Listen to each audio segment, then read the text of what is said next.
What's up, everybody? This is your boy Ken, aka MrGentleman, your host of MrGentleman Like That Podcast, and this week's sponsorship is from Newsly. Newsly is a all-in-one audio super app for iOS and Android. It picks up web articles about the most trending topics on the web at any given moment and read them to you in a natural human voice. For the first time in ever of the internet, the entire web becomes listenable, all in one place. Browse articles from topic you choose, start playing, start scrolling, and start listening. You can follow any topic as you specifically as you like, from sports, science to Bitcoin, even for the Kardashians. It will find you on the latest article and you read them to you out loud. And they have podcasts as well. Explore trending podcasts from over 50 countries. Our podcast, MrGentleman Like That Podcast, is on there as well. Yes, it is. Shout out to Newsly for that. I started using it as my default podcast app. Download and use Newsly for free from www.newsly.me or from the link in the description. Use the promo code MrGentleman that I will also put in the description and receive 1 month free premium subscription. So you already know, y'all, download Newsly now. Check it out. Support them, y'all. This is your boy Ken, aka MrGentleman, your host of MrGentleman Like That Podcast, and enjoy the show. You are now listening to MrGentleman Like That Podcast presents the Old School Show with Ken, aka MrGentleman, and the star Roddy Rod, where we talk anything old school. True.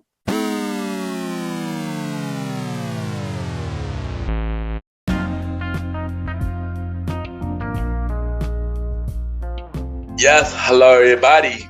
This is your boy Ken, aka MrGentleman, 1/4 of the Premiere Boyz Podcast, your host of MrGentleman Like That Podcast. And welcome to another new episode of MrGentleman Like That Podcast presents the Old School Show. Hope all is well. And you already know myself and the star Roddy Rod is back with another new episode of the Old School Show. And on this episode, we are doing our first part of our new saga that we're going to be doing every here and there called The Highlight, where we highlight an artist, a movie, a TV show, or anything that's old school related, but with one highlight topic. And for this topic, we are discussing the king of pop, Michael Jackson, from when he was in Jackson 5, from all his music career, for all the fun facts and many more. But of course, me and Roddy not only just here, we have a special guest. We got hip-hop artists, 1/4 of the Premiere Boyz Podcast, the new host of the Bridge Podcast that come in June. We got my bro, Lone Little Chief, Malimal, on the show for the first time on the Old School Show. And this was a very fun episode and a ton of surprises. And you already know what to do. Sit back, relax, and I'll be right back.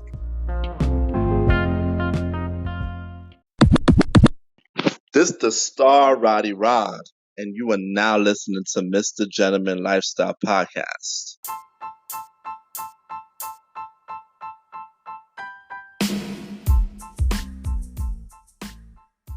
Hello, everybody.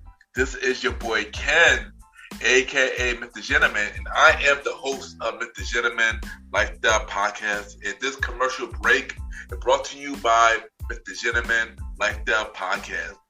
On MrGentleman Like That Podcast, we interview many guests about their life journey, pretty much where they come from and where they at now. Also promoting their brands or whatever they're doing at the time they come on the show. We also have the host talk about personal stories about himself and everything that he's been through. And also we have fun conversation about anything music, anything old school, relationships, wrestling, and many more. And y'all can tune in to Mr. Gentleman Lifestyle Podcast every Sundays at 12 a.m. We are also on every Thursdays at 12 a.m. for Spin-Off Series Thursdays, where we have all of Mr. Gentleman Lifestyle Podcast Spin-Off Series all in one day, where we have a conversation about music podcast every first Thursday at 12 a.m. The Old School Show with myself and the star Roddy Rod every fourth Thursday at 12 a.m. And we have Date Night Talk Podcast with myself and Miss Vanna B every second and third Thursday at 12 a.m. And y'all can tune in to Mr. Gentleman Lifestyle Podcast on Anchor, Spotify, Apple Podcasts, iHeartRadio, Amazon Music, Pods, and many more. Or y'all can check it out on the official website of Mr. Gentleman Lifestyle Podcast, www.realmrgentlemanlifestylepodcast.com, www.realmrgentlemanlifestylepodcast.com, and tune in every Sundays and Thursdays at 12 a.m. for Mr. Gentleman Lifestyle Podcast. Thank y'all for tuning in to this commercial break of Mr. Gentleman Lifestyle Podcast. Back to your regularly scheduled program. Cheer!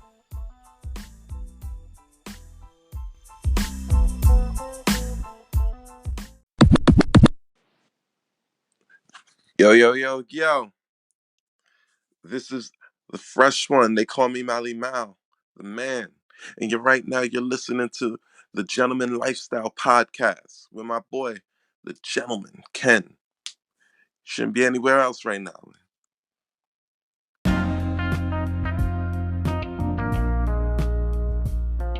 Yes, welcome back, everybody. Welcome back. And you already know this is Mr. Gentleman Lifestyle Podcast presents the Old School Show. And y'all already know I got my bro, my co-host, 1/4 of the Premiere Podcast, my bro, the star Roddy Rod. Welcome to the Old School Show. Yes. Welcome to the Old School Show, where we talk everything old school. What's good? There it go. And you already know today we got our first part of the highlight. Y'all probably wonder, what is the highlight? So the highlight is when we discuss one artist or movie or show, and we discuss for the whole episode. And this is the first installment, and honestly, we've been preparing for this episode for a very long time, me and Roddy, for a very long time. This was supposed to be the original finale of season 1. But you know, we have to get our facts right because we don't want to disappoint nobody. So we put it back into now. But and this episode is about the king of pop, Michael Jackson. But y'all know, y'all not gonna just hear us two, man. We had to bring somebody in, and you know, this is the bro, man, a talented brother, you know, hip hop artist, 1/4 of the Premiere Boyz Podcast. He got a new podcast called The Bridge.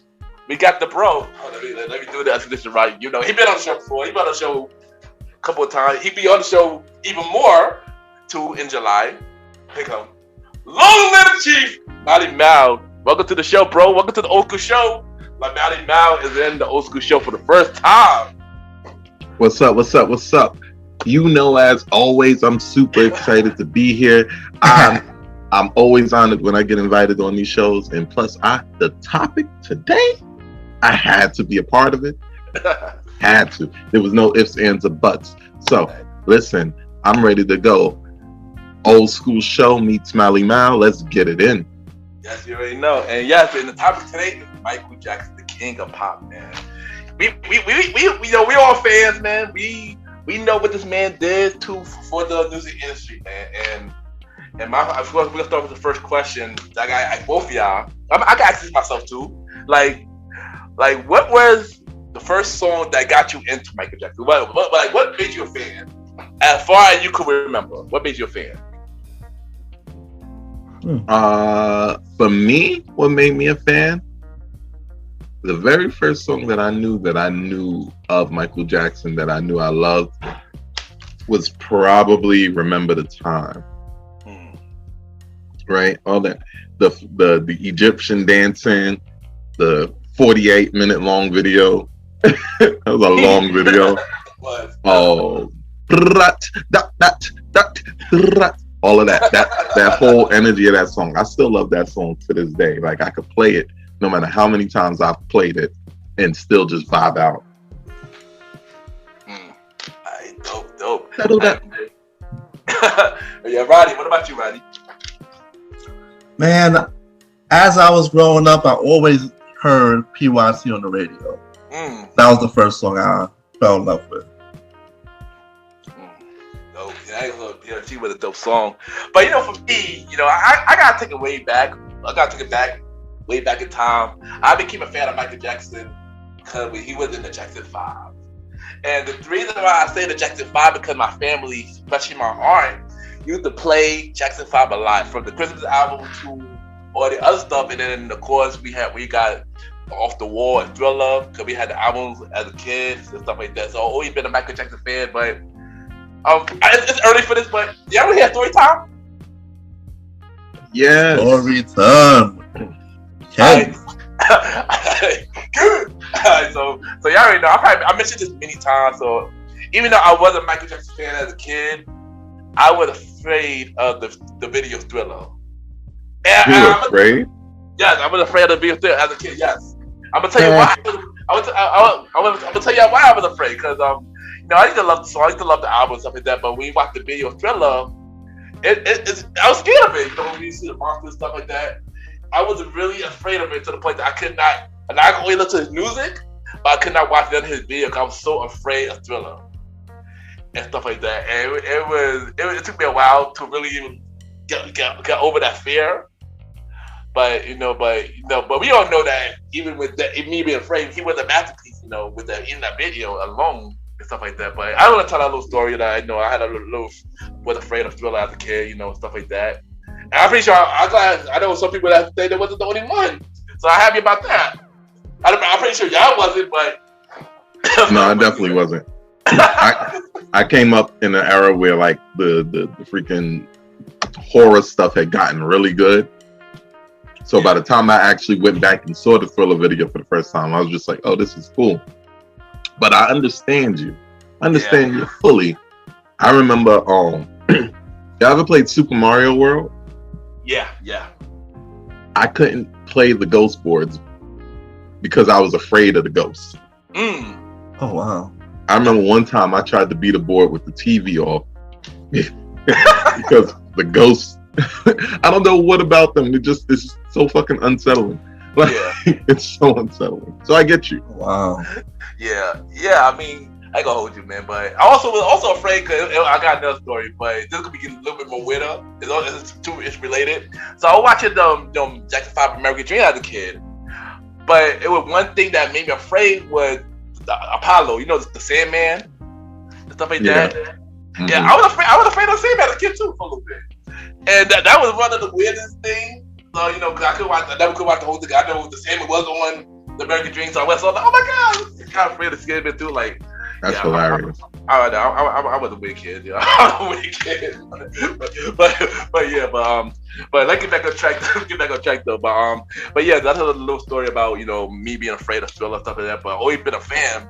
But for that short period of time, I was afraid, and we all had our little phrase as a kid, stuff like that. Of course.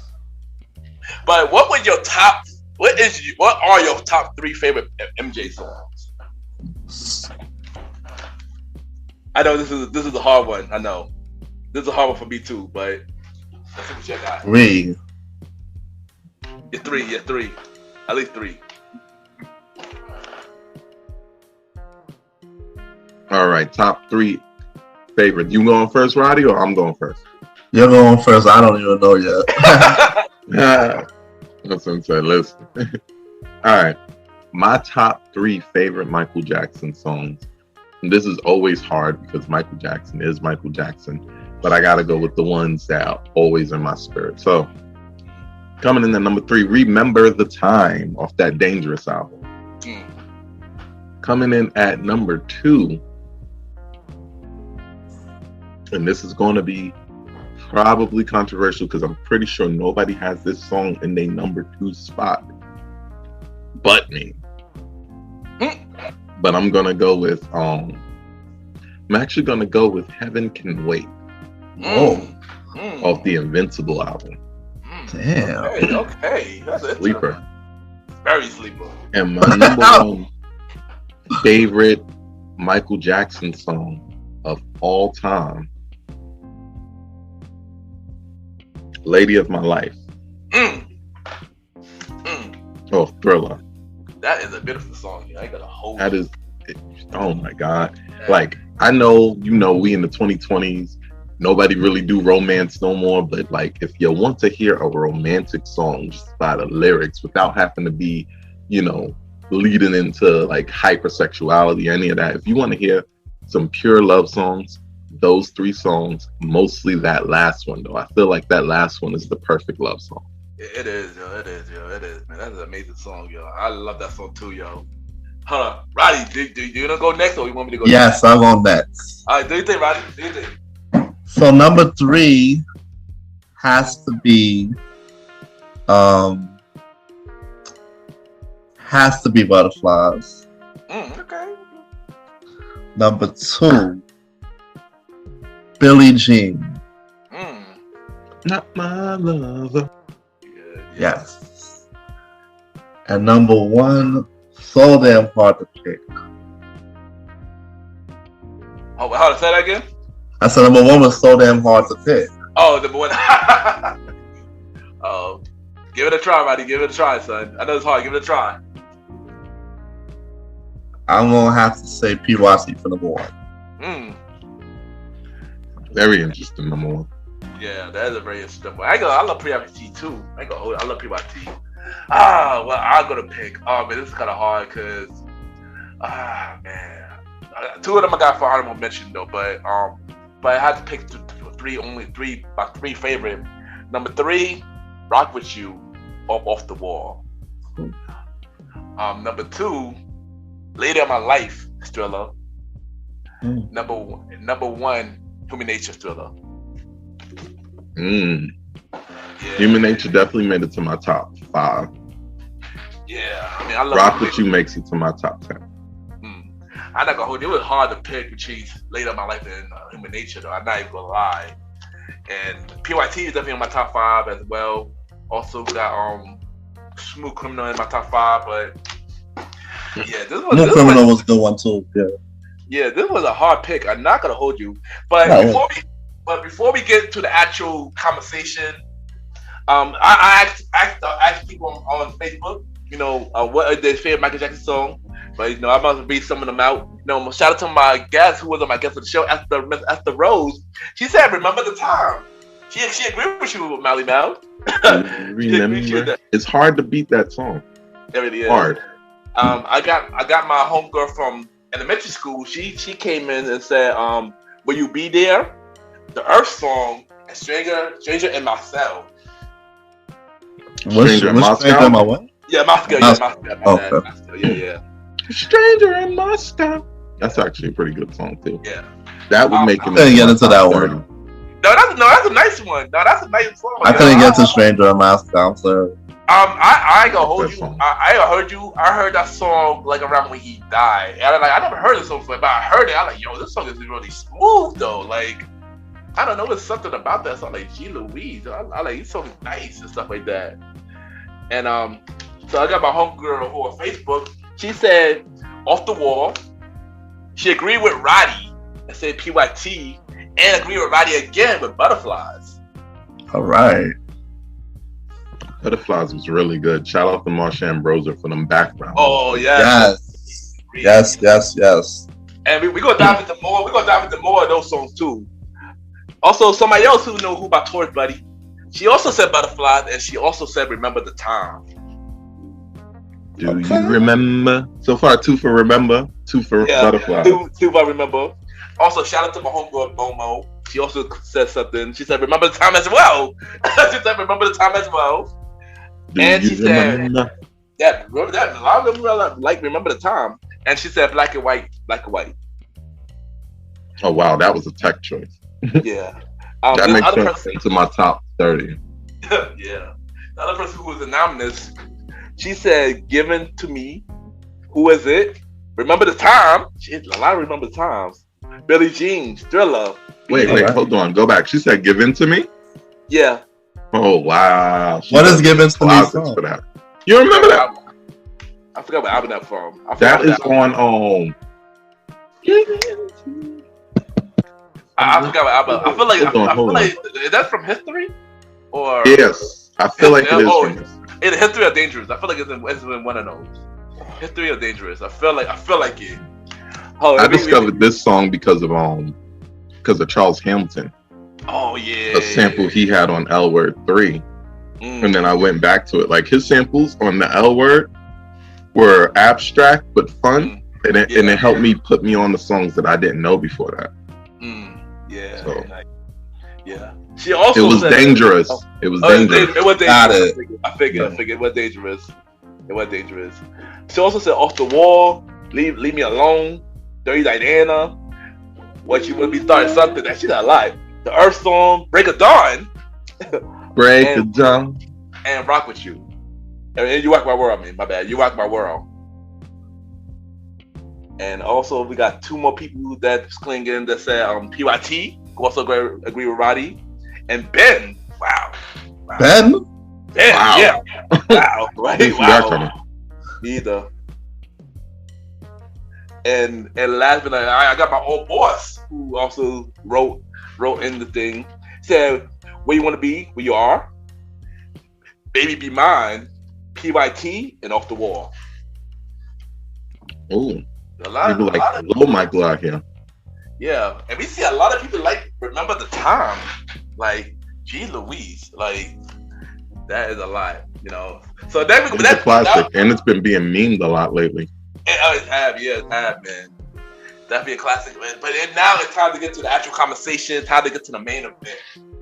We're gonna dive into every Michael Jackson throughout his career. And of course, we can't start with we can't talk about Michael Jackson without talking about where he originally from, which is the Jackson 5. Yeah, I thought you was gonna say Gary Indiana. So tell me how y'all feel about Jackson 5 and what were your favorite song of Jackson 5? From Jackson 5. Well, my favorite song. Oh, go for it, Roddy. Yeah, go for it, Roddy. Yeah, I said, the Jackson 5 was dope. During that time they had the group of 5, brothers and Michael singing the ABC song and Dancing Machines was definitely the two songs that I gravitated to for Jackson 5. It was great. It was a good time for Motown and very successful. So I gotta say. There you go. My favorites from the Jackson 5 era was honestly came after they became the Jacksons because of a dispute with Motown. Yeah. Because I love Blame It on the Boogie. Yep. Blame It on the Boogie. Love it. And I think that's the first song Michael actually wrote, I believe, if I'm not mistaken. I think that's the first song he actually wrote as we got his freedom. Because remember, he was a Motown, he didn't get that freedom to write songs. So I think this was his actual first song he wrote. I believe it's his first song he wrote, if I'm not mistaken. But I do a little fact check. Yeah, if you ain't know, we didn't do that fact check. But I know when he got to CBS and Ethic, they started to get a little bit more writing freedom and stuff like that when they became the Jacksons. Yeah, that's what's up. Yeah, but for me, I don't have to agree with Mali on this one. I do love when they went with the Jacksons and playing on the boogie and Can You Feel It, and of course they got the song called Let Me Show You, and stuff like that. And I heard all those songs I heard those songs before, but I started listening to those Jackson songs from the Jackson recently, and I'm like, yo, how come I never really heard the Jackson album? Because it sounds really dope, stuff like that, And of course, when I had to go back, where you are and ABC, and I Want You Back, and Never Say Goodbye. And I love those songs too, And I also did Dancing Machine. That was a dope song too. Never gonna say goodbye, girl. Facts. So basically, Michael Jackson did not write that though. He did wrote that. Okay, got it. Okay, got it. Nick Jackson, Dave Jackson, and Elmore. wrote that. Okay, I got it. But I know he did wrote a lot. I know he did wrote song when he went to Jackson though. I don't blame it, but thank you for giving that fact, Malimal. So I got a question. Yeah, what up, Roddy? So basically, they evolved when they became the Jackson from the Jackson 5, right? Basically, yeah. Yeah, it's a long history. Was Michael still with them? He was still with them at the beginning, right? Yeah. Well, actually, I got some key facts I want to bring to y'all, because we know a lot of people did not know much about the Jackson 5. So I want to drop down some key facts real quick, and yeah, so I'm gonna drop those key facts because people who've seen the movie, that movie is pretty much 95% true, basically, of the American Dream. So a lot of it did happen. But it's something that they didn't add in the movie that I'm gonna I'm gonna read right now. So yeah, so let me know when y'all ready. I'm ready now. Alright, so you really know in the movie they said they did like Michael them they performed at the Apollo. One thing they didn't say is Gladys Knight was there that night, and she sent them the tape to Berry Gordy, but Berry Gordy turned them down. Oh, for the first time. So on November 19th, what? Yeah, he turned them down the first time. He turned them down the first time. Yeah, he turned them down. Yeah, he That's did. crazy. But, yeah, I didn't know that. I didn't know that until I did the research. Gladys Knight was at the Apollo the night they won. She sent them the tape to Berry Gordy. Berry Gordy turned them down and sent the tape back. And wow. Yeah.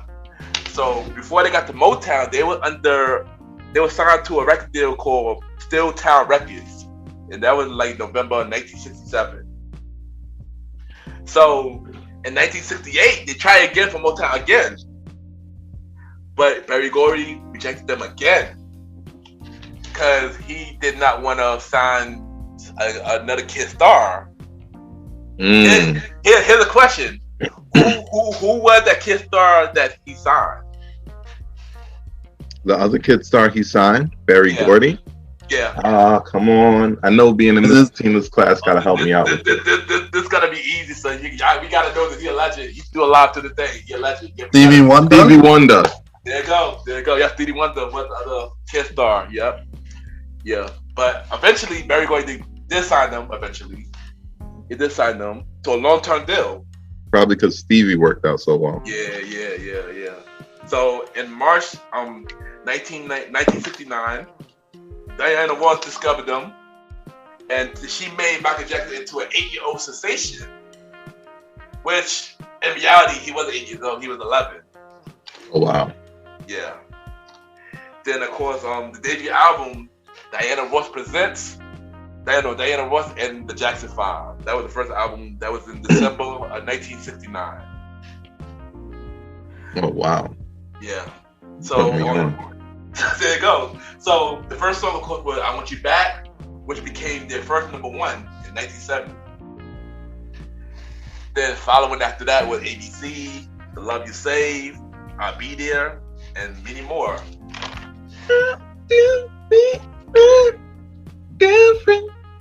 Hey, will we get copyrights if I sing like all of these songs? I hope not. I hope not. I really hope not. So next later, they became really big. They had board games and even a cartoon. They had a board game? Yeah, I didn't know about the board game. What could have been the premise of that board game? I did not know, but I didn't know they had a board game. I didn't know about the cartoon. Roll the dice. Dance. Oh. So here's a fun fact that I think a lot of people would not know.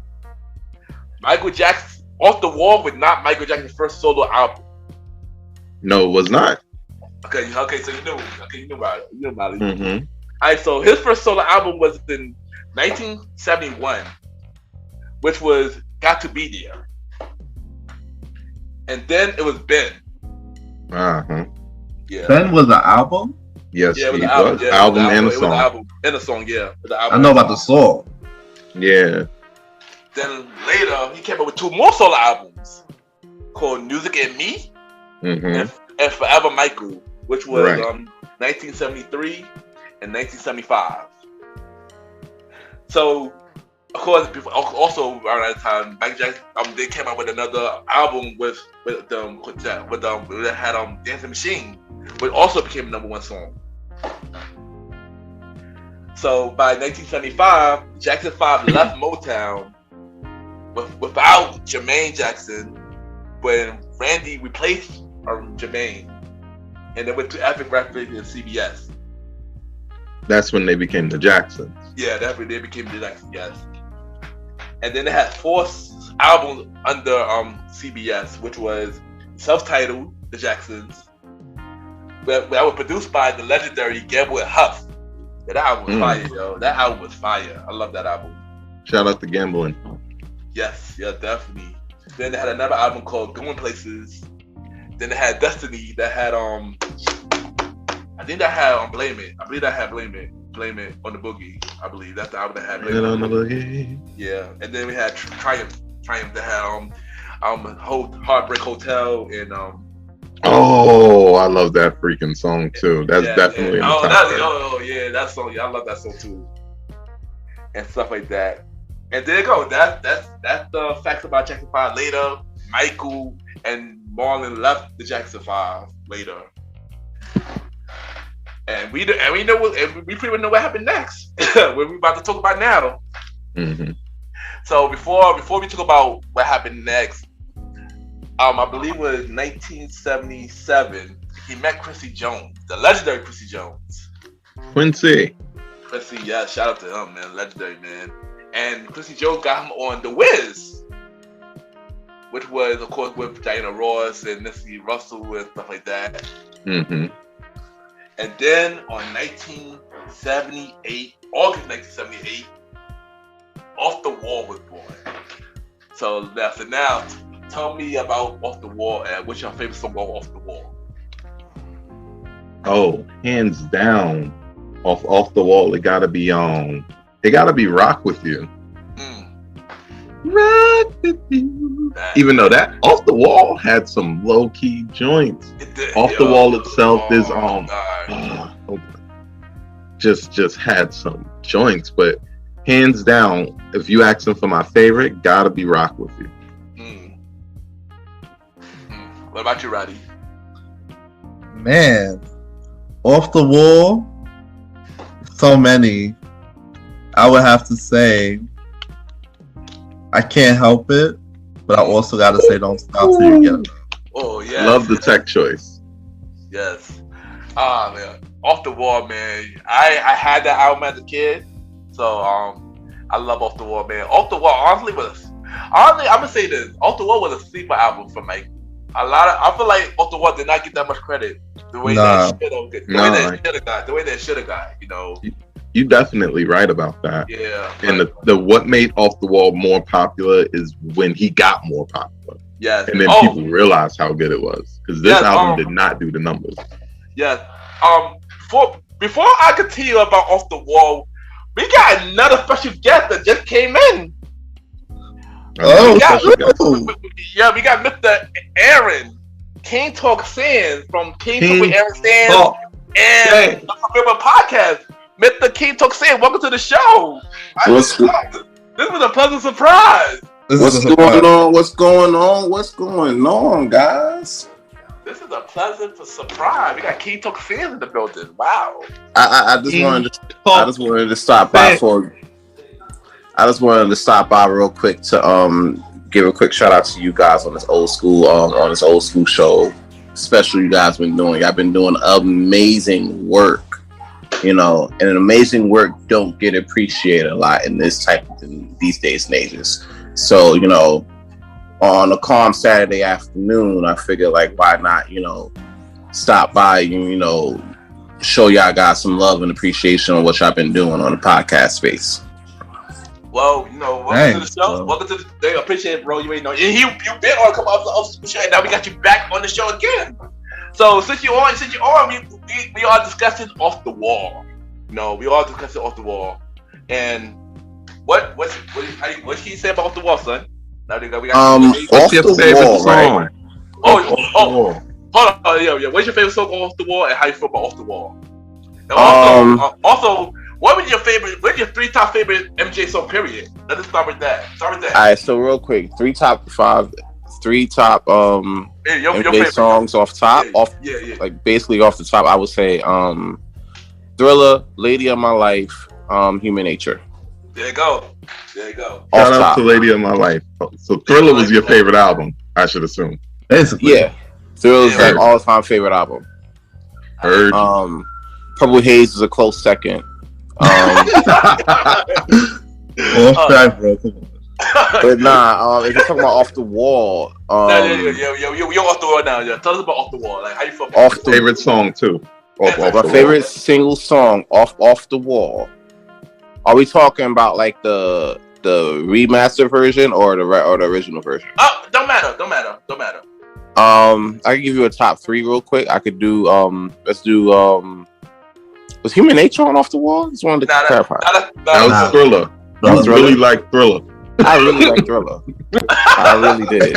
Because you know there was all right, with Michael Jackson, right? It's a little different because I usually like gauge, people's like artists' respect off like a certain song, right? Yeah. But for him, like, all right, the song, right, at least solo wise, was Billie Jean. That guy, he got everybody respect on that shit on a solo tip. Yeah. You know what I'm saying? Billie Jean's a top 3. Liberian Girl is a top 2. Off the Wall, number 1. That's the second biggest album in comparison. Like, it's like Thriller, Off the Wall, and then Bad. The second biggest album was Bad. I think no, at least my fans. I'm talking my favorites. Oh, it's bad. Oh, got you. My bad. I'm gonna have to go with Invincible. Oh, listen, that's a sleeper, bro. Like nobody, you get on the event, like, people keep talking about Bad. I'm like, Bad was just as definitive as Thriller, yeah. But I don't know. People really sleep on Invincible. Like that was like, I don't want to say that was his last great work, but it literally was his last work. Off the Wall though, was one of the sleeper albums. I feel like that was also one of the sleeper albums, but I feel like it didn't get enough credit at all. I mean, and stuff like that. But my favorite Off the Wall, that's a lot. Louise, Rock With You was one of my favorite. I Can't Help It. And also, I Can't Help It. I still have that on my Spotify playlist. Yeah, and I love I Can't Help It. Me too, yo. I'm pretty sure I've sampled it twice. I think I would not be surprised, son. I would not be surprised. Who was it? Fab sampled I Can't Help It. Fab did. Yes, he did. With Baby, yeah. And low key, Ryan Leslie did as well. Oh, he did. Yeah. He did. Well, Addiction. Mm-hmm. Addiction. Yep. And also, which also had Fab on it. So these motherfuckers just love this song. This was it. Like that was it for them. Fab cannot tell me what was his favorite Michael Jackson song, because I'm strongly gonna believe it's I Can't Help It. I'm pretty sure it is. And also like Don't Stop Till You Get Enough, and also Off the Wall too. Y'all already know Stevie Wonder wrote that song. Yeah. Wait, he wrote the song Off the Wall? No, he wrote Can't Help It. Oh, Can't Help It. I can believe it. Yeah. Stevie was all over that. I gonna hold you. Stevie definitely was all over that. That's why I'd be like, all right, if you really want to delete Stevie Wonder, I heard a podcast of yours recently, actually. I had certain days in my schedule where I would just listen to podcasts, and I came across one of yours, and I think Vanna B said something like, "Oh, Stevie Wonder could go over Whitney Houston." And I know this is completely unrelated, but if you're talking about Stevie Wonder having a go, you also got to include the fact that if he did write I Can't Help It, that goes too. And I'm gonna be honest with you, there's certain things that can't go. Like a lot of people don't know the depths.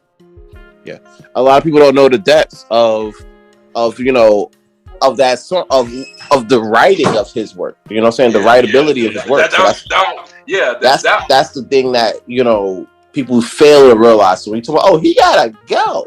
Nah, bro. Whitney Houston gotta go. Her and the you know little crack spoon gotta go. Oh my God. Listen. That's a whole different conversation. I know, right? This is a Michael Jackson episode, man. I'm sorry. I saw it. I remember that. I had to talk about that.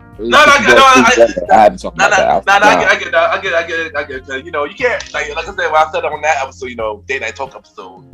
Like, yeah, you can't delete Stevie Wonder because he created a mini project song. Yeah, he helped out with a lot of Michael Jackson songs too, from this album, from Thriller, and from Bad. Like Michael Jackson, I mean, Stevie Wonder played a big part of Michael Jackson's career. You know, so if we want to get rid of Stevie, a lot of the songs that we love from that Stevie made a part of for Michael goes too, and we don't want that, you know, and stuff like that. But yeah, Can't Help It Though is a legendary song, man. I'm not gonna hold you. I love that song. But I'm gonna drop out some facts about Off the Wall. So Off the Wall sold 20 million. 20 million? 20 million, yes. Off the Wall. Is that global or domestic? Global. Oh, okay. Even global and or domestic, that's big numbers for big numbers. in an era where streaming didn't even exist. Right. Well, you had to go to the store and get it. Yes. Exactly. Like 20 million people did that at or around. Exactly. And mind you, this was 1978. So is that big for around that time? Yeah. Especially when people were just buying records. Exactly. Mm-hmm. Exactly. Also, it was 9-time platinum. Woo. 9-time platinum. So that means out of that 20 million globally, it sold at least 9 million domestically. That's crazy. Yes. Also, you may know this was also produced by Quincy Jones, the legendary Quincy Jones. You may know. Stevie Wonder, who was a part of this project, was Stevie Wonder, Paul McCartney, Rip Timpin, Michael written some songs off the album as well, off the Wall, and also Off the Wall been nominated for 2 Grammys, but won for R&B vocal performance for Don't Stop Till You Get Enough. He won the Grammy for Don't Stop Till You Get Enough? Yeah, for R&B. Yeah, for R&B vocal performance. That's also another great song. Honestly, that is a great song, yeah. My top 2 was dang, what did I say? Rock With You and then Don't Stop. Yeah. You know what's crazy? I don't know. Is it? I think it's just me because I've heard Don't Stop Till You Get Enough so much. Yeah. That I'm like, I mean, it'd be like that.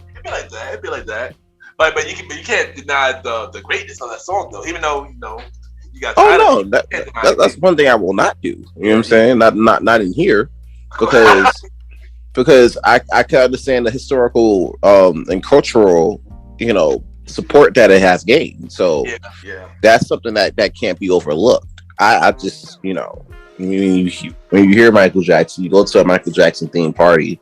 That's probably either the first or third song played on repeat. So it's like play Liberian Girl. but before I move on, I'm not sure. They made a documentary about Off the Wall like a couple of years ago that was made by Spike Lee, and I'm not sure if y'all never heard about it. Check it out. It's a dope documentary. It tell you more information about Off the Wall and about the legendary album, and stuff like that. So yeah, there you go. And next, Sans, you've been waiting for this time, man. You've been waiting for this time. We're gonna talk about the other. Sans, I would just go first, Sans. Yo, listen. All right, real quick. If there's ever, right, if aliens came down, right, thousands of years from now, and if we ever had like a time capsule of whatever, you know what I'm saying, like something to let people know like how as humans we lived, like the Thriller album, right, has to be in that time capsule. That's like the thing. Like you gotta understand, like that's like the single greatest embodiment of music in music. There's nothing else that can compare to Thriller in music. And if you don't believe me, you just look at the sales that it did on that. You know what I'm saying? Ken, I know you got the stats on that. I do. I'm gonna wait until all of us get to talk about Thriller a bit and our favorite songs for Thriller and stuff like that. But yeah, I got the info. But that shit had to go at least like 20 times platinum on the low end. You know what I'm saying? It actually went almost 3 times diamond. Yeah, that's what I'm saying. You know how hard it is for niggas to go platinum? Right. And then you telling me that dude went damn near 3 times diamond in the 80s. Yeah, actually, he sold most of that in the 80s. He caught a couple more million after he passed away. The fact that he had already sold 25 million domestically by the end of the 80s. Domestically. This is not even his worldwide Thriller numbers. Tells you something. I know Ken got all the statistics, but I love saying this to people because Michael Jackson has the best ever selling album for a solo artist and the second best selling album of all time. It's bad. Bad is second. Bad is second. I'm saying Thriller itself is the second best selling album. Then what's the first? The first was was it The Wall by Pink Floyd? Okay, yeah. Okay, Pink Floyd? I can see that. Yeah. That was in the 60s. So that makes sense. Late 70s. But people loved Pink Floyd.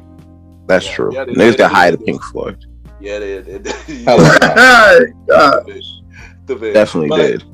But what y'all favorite songs? Roddy, what do you guys say about Thriller first before we move on? Before we talk about your favorite songs and stuff like that. Thriller, monster album. All the singles did well. It's like album you can listen to from front to back, man. It's crazy. Never seen how succinct it was. I love how succinct it was. The album was not a long album. It was just a good album. That's another thing too. It wasn't long. It was good. Yeah, it was an amazing album, man. You know what's crazy? Yeah. During that time, right? They were in the Michael Jackson movie, right? Jackson 5 movie. Yeah. There was a part where Michael was talking to his mother, and played by Angela Bassett. Shout out to her. Shout out to Angela. Shout out to Angela Bassett, yes. He was speaking on that album, and he was like, he started something that he just can't stop now. You know? And I felt like that he had to been speaking in real life. He had to been speaking on the Thriller album. It was because if you remember my bad. You like when you notice that you know 2 things. One, you know why you were put here. You know what I'm saying? Yeah. You knew what your purpose was. Number 2, you knew remember we always talk about songs that garner our respect. When people first get on, that was off the wall for most people. Things like that. I was off the wall. Thriller was the one that brought him from that respect level to the legend level in all of a 1 album span. You know what I'm saying? Sam, before you got in here, I was telling them that Off the Wall was not his first solo album. Really? It wasn't. He actually had 4 albums before that. Yeah, and that was always within Jackson 5. Oh, okay. Yeah, I'll Be There, Ben, Music and Me, and Forever Michael. Those were his first 4 albums. That was during the time he was in Jackson 5. But Off the Wall was the album that really solidified him, man. Like you mentioned, as a solo artist, and really, I guess you can say, take him serious. That's where I was going with. Off the Wall made people hey, listen, I'm here. Shit's about to go down. And then Thriller dropped, and I'm like, yo, it's going down. Give me my fucking respect. You know, I'm that guy. Fuck you, Prince. I'm that dude. You know what I'm saying? And we go basically. And also Bad was the follow up. Yeah, I'm through here, basically. You thought Thriller was a fluke? Well, watch this real quick. And then Bad drop. Basically. But for me, man, Thriller, man. Oh my goodness, man. That album is legendary, man. That album is really legendary, man. I love every song from it, man. It's timeless songs. Timeless songs, exactly. Timeless songs. That honestly, nobody can do it. Nobody can get to the status, man. At all. There's like before Purple Haze, Thriller was the only song that I didn't skip through an album. Oh gosh. Shout out to Purple Haze. That was the Purple Haze. That's just because shout out to Purple Haze. That's what you guys. But before that though, Thriller, you can't skip through that. No, you can't.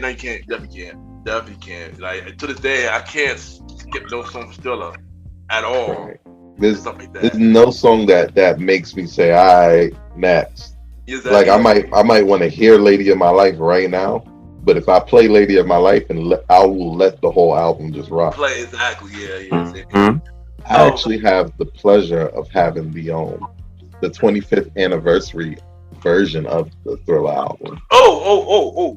Keep that thought, because we're gonna get into that. We're gonna get into that 25th anniversary too. We're gonna get to that too. That's in my real bag. Quick. But hold on, real quick before you get there. Back in the 80s, you know you were gonna kill shit, right? When your album cover has you just sitting there laid up. Of course, yo. When you got the white suit and you laid up like that, like yo, you about to put on. Yeah, it was like the 80s version of the ether beat. Yeah, that was that was a current theme in the 80s for real, yo. That was a current theme in the 80s for real. But we didn't ask this question yet. What is your favorite song of Thriller? I know this is clearly a hard question, but we have to mention it. All of them. Basically. I'll give you a top 3. I think we should do top 3. Top 3, that's not like that's on the bad. I agree with that. That's on the bad. The top 3. Okay. In my number 3 spot, we're gonna go with Human Nature.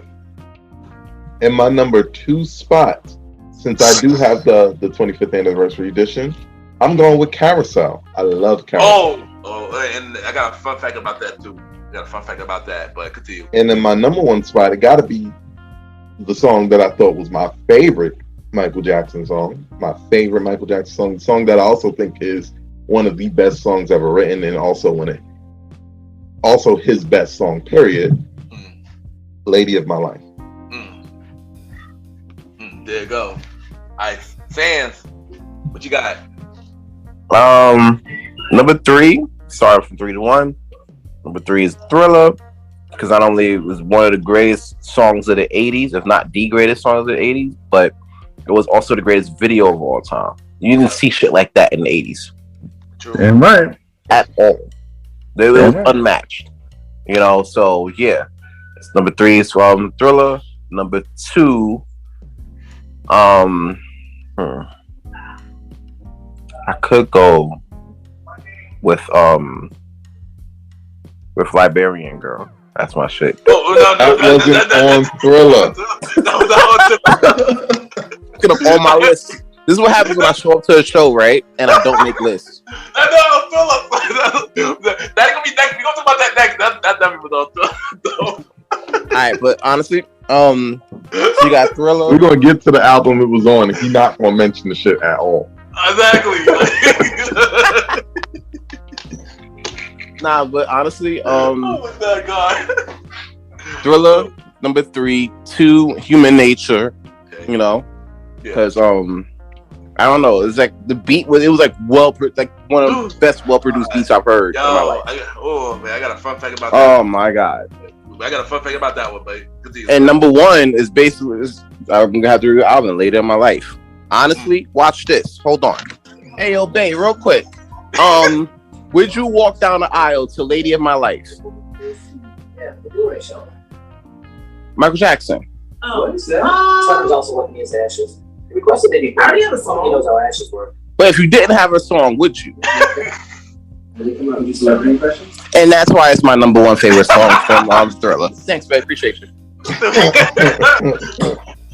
All right. You just pull a favorite promoter, but we know who they're being gonna mention them. But shout out to them though. Roddy go. All right. So there's so many choices, but number 3 gotta be "Wanna Be Starting Something." Number 2 gotta be Billie Jean. And number 1, PYT. PYT, alright.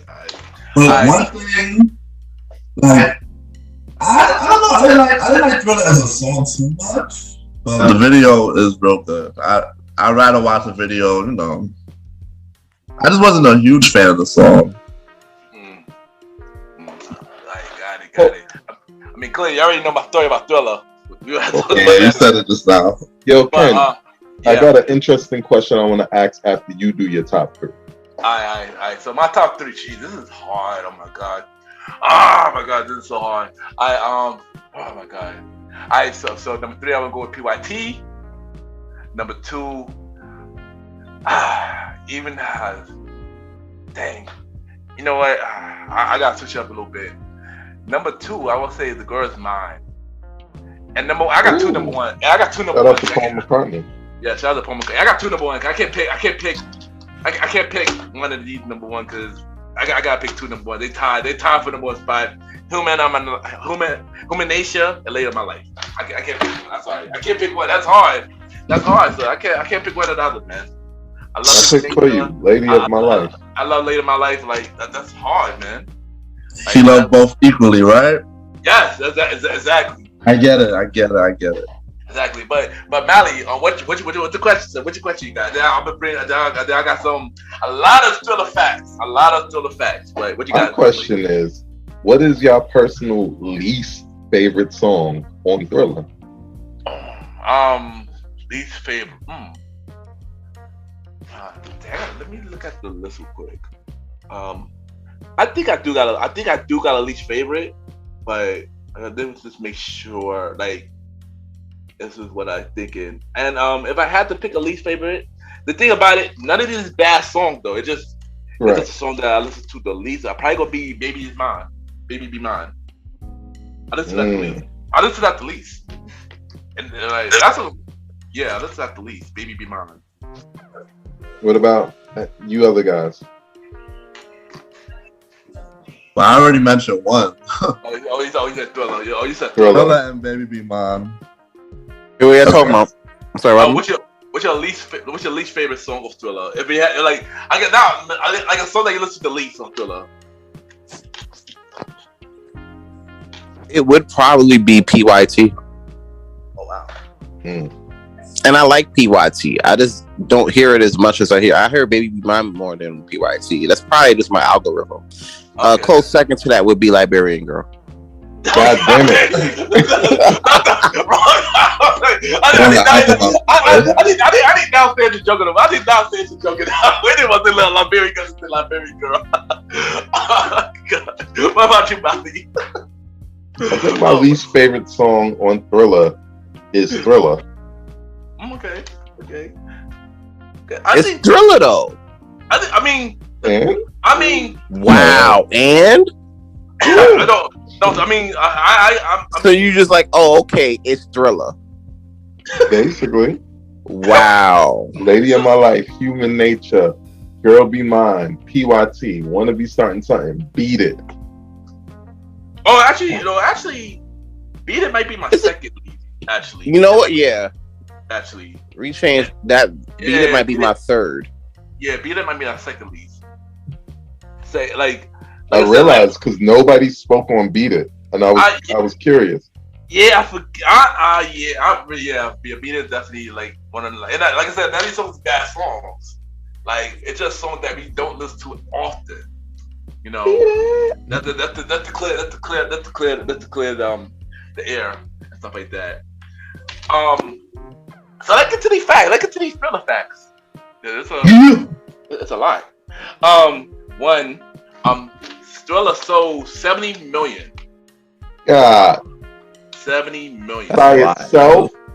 By itself. Some people's whole discographies didn't do that much. Yeah. Some people hold discographies don't even do 7 million. Yeah, exactly. That's 7 basically. Yeah.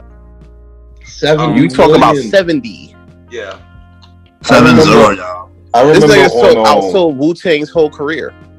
Like the entire group. Wu-Tang, he also bigger people. Listen to what I'm about to say. On the song "Say What You Say" off the Eminem show, Dr. Dre said 80 million records sold. He was talking about his whole catalog. Dang. Bro, Michael just did that bragging. Shit. And Michael did that for this one album. Album. Like, gee Louise. Y'all want to know? Y'all want to know a fun fact about Michael though? Before we jump on, I found out like 2 days ago. Yeah, what up? So he really wanted to be Spider-Man, right? Oh, I just found out that yesterday. Actually, I'm dead serious. He wanted to be Spider-Man, so he was talking about buying the franchise, then dudes was like, "Nah, you can't buy the franchise." Michael was like, "Oh, word, okay, I'll just buy Marvel." And they're like, "Wait, what?" Yeah. Michael really tried to buy Marvel. I got money. So I can do what I want. Yeah. I want that type of money. Be like, imagine seeing something on TV and be like, "Hey, I would love to play that. Hey, can I do that?" No. Okay, I'm going to buy the whole thing then. What? You know what funny says? You mentioned that? You know what funny says? That's not the only thing Michael brought. Michael also brought the Beatles catalog. Yes, he did. He brought Eminem's catalog too. Oh, and he brought Eminem, right? I forgot about that. I didn't remember that. Yeah, he bought Eminem's catalog spitefully, and he bought the Beatles catalog in the face of the person who gave him the advice to start buying catalogs, which was Paul McCartney of the Beatles. Yo, Paul, I took your advice. Oh my God. Don't buy that. You just gotta shut the fuck up. First, Michael took your girl, and then you took your catalog. Dang, Paul. That's wild. That is wild. Dang, Paul. Wait, hold on. Let me mess your head up one more time, right? So Michael wanted Spider-Man, right? Yeah. Spider-Man was owned by Sony, wasn't it? At the time. Yeah. Oh yeah, right. Who Michael had a falling out with? So we gonna get to that. We gonna get to that. Head ass. Right. Tell me why they was out here trying to get my son. Wildin'. That's fact, yo. But let me get to more of these facts, y'all. More of these facts. So Michael had 7 singles in the top 10. Only 2 of them was number 1, which was Billie Jean and Beat It. Also, yeah. Thriller didn't go number 1? No, it was the top 10. It didn't go number 1 though. Not as a number 1 song though. Oh wow. Not as a single with it. Not as a single. Not as a single. I wonder what could have kept that out of number 1. What was it? Cindy Lauper? What was going on in '84? Probably. Probably. I believe that. Yeah. Since Lauper was big in the '80s. Yeah. WrestleMania was right around that time. So yeah. And she was there. Yeah. Yeah. I believe that. Cindy. I believe that. Also, Michael did with Diamond, but he also in the U.S. he was 34 platinum in the U.S. though. 34? 34 platinum. Yep. You know, 34 platinum means he went diamond 3 times. Basically. Yeah, basically. So he must have. Woo! Which means he sold even higher than I said earlier, which makes him the actual highest selling artist of all time then. Yeah, he is. They mentioned it. That's the woo! Love Black Excellence. Also, for Thriller alone, he won 8 Grammys. For Thriller alone. Damn. Yep. Damn near a Grammy for each track. God. Dang. I know, right? Also, I found out this fact from Jumpstar that the group Toto, who wrote Africa, play a part in Human Nature. The group Total what? They play a part in Human Nature, in the writing process of Human Nature. The group Toto? You know Toto doing the song that had Africa? Oh, Toto. Toto. Yeah, I thought you said Toto, like the girls whose son can't. Right. I was thinking Keisha and Pam, bro. Oh, my bad. Toto, my bad. Bro, you wildin', bro. I don't think they had anything to do with that. No. Right. I'm like, they might have been too young. You know what I meant. Y'all know what I meant. My bad. I said Toto. I can see Toto having something. I like Africa. Yeah. Yeah, I believe it. Yeah, because Jumpstar was on my show. He told me about that. I didn't know that. But then I listened to the 25th anniversary, and Quincy Jones said that himself. So I'm like, oh snap! Mm-hmm. And speaking of the 25th anniversary that Malimal mentioned earlier, on the 25th anniversary of Thriller, would feature songs from Fergie, Kanye West, Y.M, and Akon. Yep. Kanye West's version of Billie Jean is fire. Yeah, Kanye West did Billie Jean. Y.M did The Girl's Mind and PYT. Fergie did Beat It, which was probably one of the worst versions that I heard off that. It was horrendous. Sadly. And Akon did When We Started Something. That was pretty good. It was. Also, you mentioned Carousel earlier, Mali. Yes. Originally, before Thriller, he had another album before Thriller called Starlight. And Michael didn't like it, so he didn't want to put that album out. Carousel, I think, For All Time, and another song off the 25th anniversary was put on that last album. Someone in the Dark. Yeah, Someone in the Dark. There you go. Someone in the Dark was put on that last album that didn't put out, that Michael didn't want to put out. And I heard that album. That album was pretty good. It was pretty good. I'm not sure it would have been big as Thriller, but it was pretty good. It was pretty good. If y'all want it, I'll send it to y'all. I'll send it to y'all later. Please, because I want to hear the full version of Carousel. Because on the 25th anniversary, they only got that 1.5 minute clip. Oh, really? Oh, wow. Yeah. Oh, I didn't know. And I remember my first time hearing it. I was younger than I am now, obviously, and I heard it, and I put that whole on repeat. Yeah, I heard it like a couple years ago, and when I heard that, I was like, yo, I heard the album. Like, this album that was never released was pretty good. Like, I was upset that he didn't release the album. And then I started finding more other stuff that he didn't release too. I was like, yo, Michael had a lot of stuff that he didn't release. Like, you would know, like I mentioned, the Virgo spirit in him. He wanted everything to be perfect. Perfect. Perfect. I appreciate it. And if thing wasn't good, if one messed up wasn't good, everybody liked it. He didn't like it. He wasn't gonna put it out. And understand that intrinsically. Yeah, I get that. Also, Billie Jean was the first music video, first black artist to be played on MTV. Billie Jean was the first. What? Mm-hmm. Billie Jean was the first. Yeah, Billie Jean was the first. I thought it was Thriller. But Billie Jean was the first. Thriller was just because remember, Billie Jean came first. Yeah. Yeah, there you go. So the y'all got also PYT. Janet Jackson was back up for PYT. Oh, really? Oh yeah, you know that? Yeah. Janet Jackson was the backup vocalist for. I didn't know that was her. Yeah, it was her. With Janet. And I think LaToya as well. But I think mainly Janet though. Shout out to Janet and LaToya. Yeah, definitely, man. Anything else we gotta talk about? Anything else? Yo, fun fact about LaToya Jackson, though, since you brought her up. Yeah. She came out with a song called Centipede, right? It was really weird. The video was even weirder. But Mike was singing background for that too. Oh, I didn't know that. I didn't know he sings background for Centipede. I didn't know that. Centipede? That's new to me.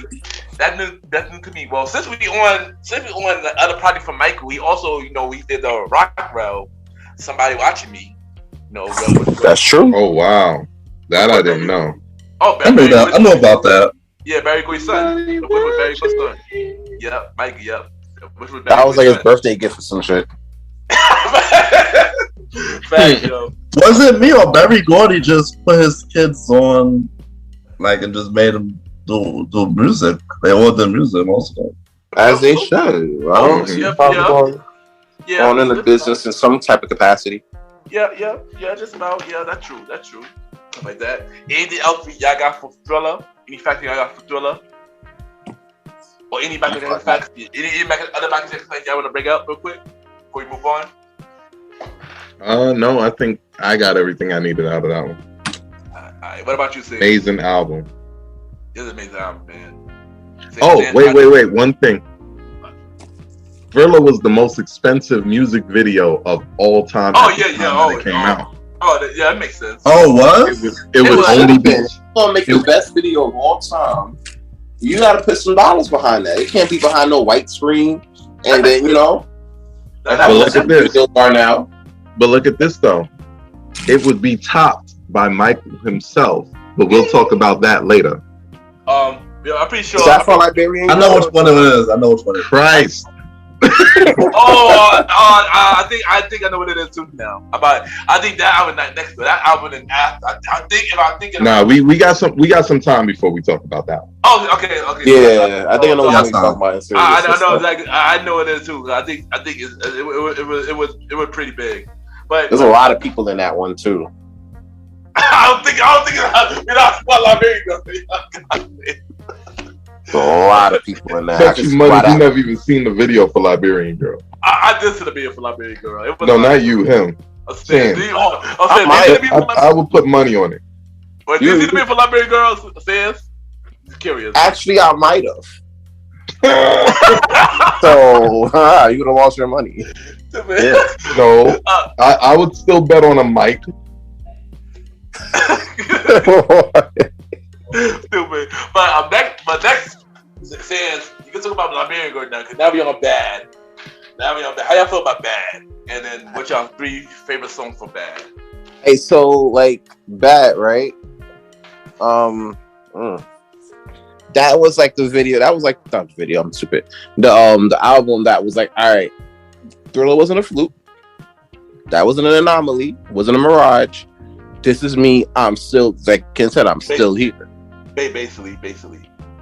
Got a little lighter around this point. I mean, I don't know. I noticed it got a little lighter, but it's all right. It's all good. Yeah.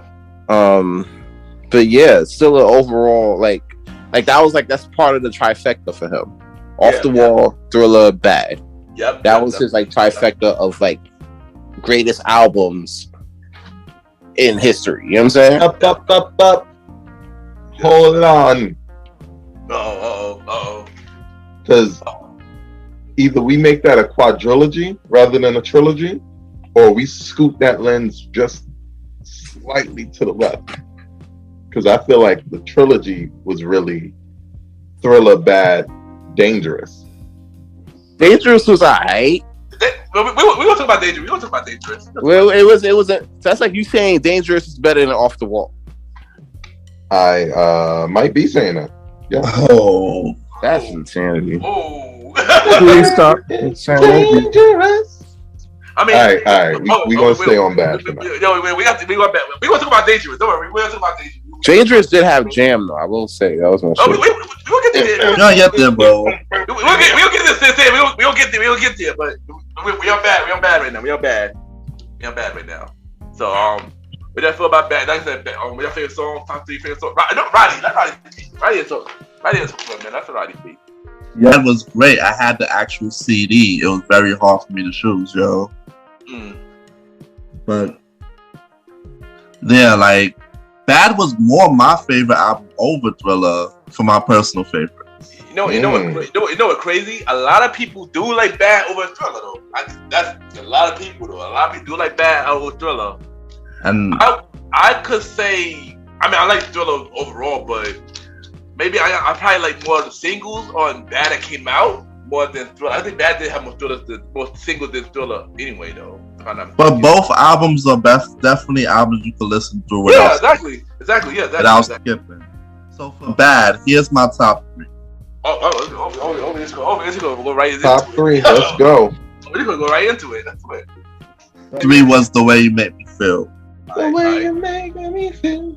The way you make me feel. Number 2, Bad. Okay, Bad. And number 1, it's tied. I can't choose. What's the tie? I like Leave Me Alone, and I like Smooth Criminal. Okay. You know what? I'm gonna go next. I'm not gonna hold you.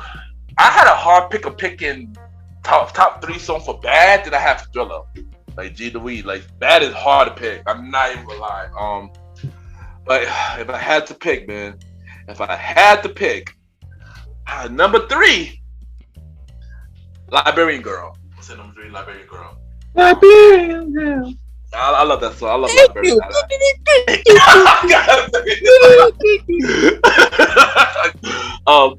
Number 2. God. It could be a tie. I got 2 ties for this one. 2 ties for number 2 and 2 ties for number 1. For number 2, my tie for number 2 is The Way You Make Me Feel and Dirty Diana. And then number 1, I got Bad and Smooth Criminal. Yeah, this was hard to pick. As you can see, I had too many ties. It was hard to pick. My son said I picked the top 5. Basically, bro. Basically, because it was hard to pick. This was hard to pick. All right, what about you, Mally? And then Sands. All right, my top 3 from Bad. Coming in at number 3, Man in the Mirror. Okay. Love that song. That one was actually a close one between Man in the Mirror and Leave Me Alone. Actually, I was really close, but I'm gonna go with Man in the Mirror. Yeah. Leave me alone. My son been going through it since way back then. Imagine. Fact, yo. All right. So Man in the Mirror is number 3. Number 2, You Have Been Hit by a Smooth Criminal. Sorry. And number 1, first song on the album, also the titular track, Bad. I love that song.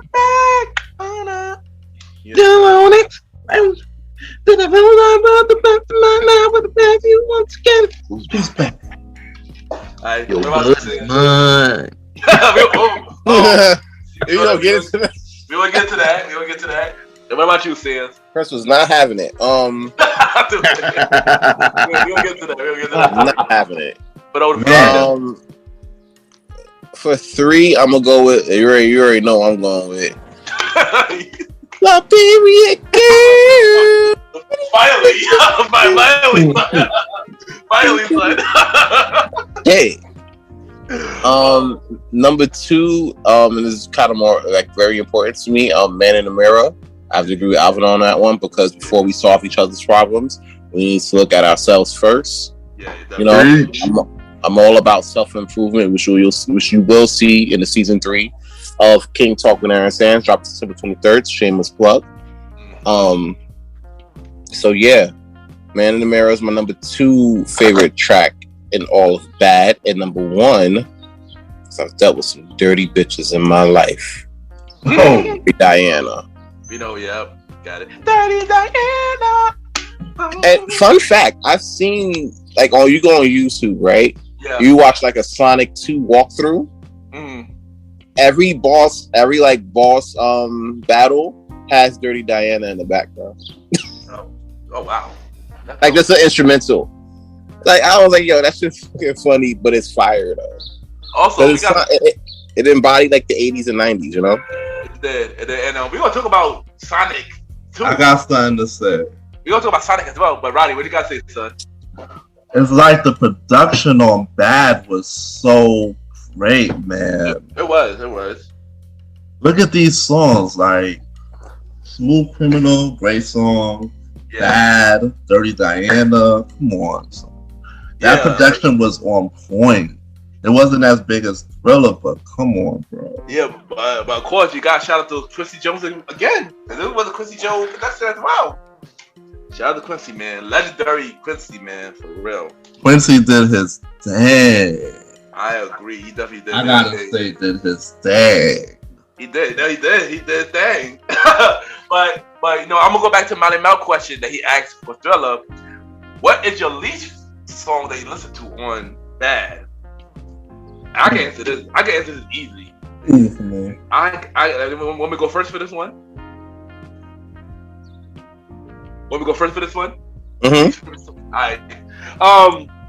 I'm a Stevie fan, but like Just Good Friends was the least song I listened to off this album.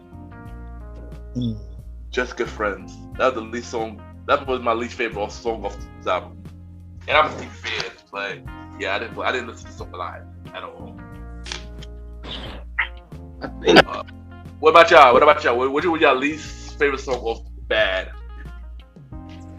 I think I don't really have a least favorite. Like, I'm gonna be honest with you. I really like most of not all the songs aren't bad, but if I was to hear a song that I'll be like, okay, I heard a lot of, it probably would be Smooth Criminal. Oh wow. Oh wow. I'm a B-side type of guy, bro. Like I like the hits, but I also like, you know, the album cut. Yeah. I feel you on that. Hashtag deep cut sands. And I like that. I like that sands. All right. What about you, Mali? What about you? Your least favorite. If I had to pick a least favorite, you had to pick one. Yeah. It would probably be Speed Demon. Speed Demon. Yeah, I don't know if I understand that song. I don't know if it speaks to me.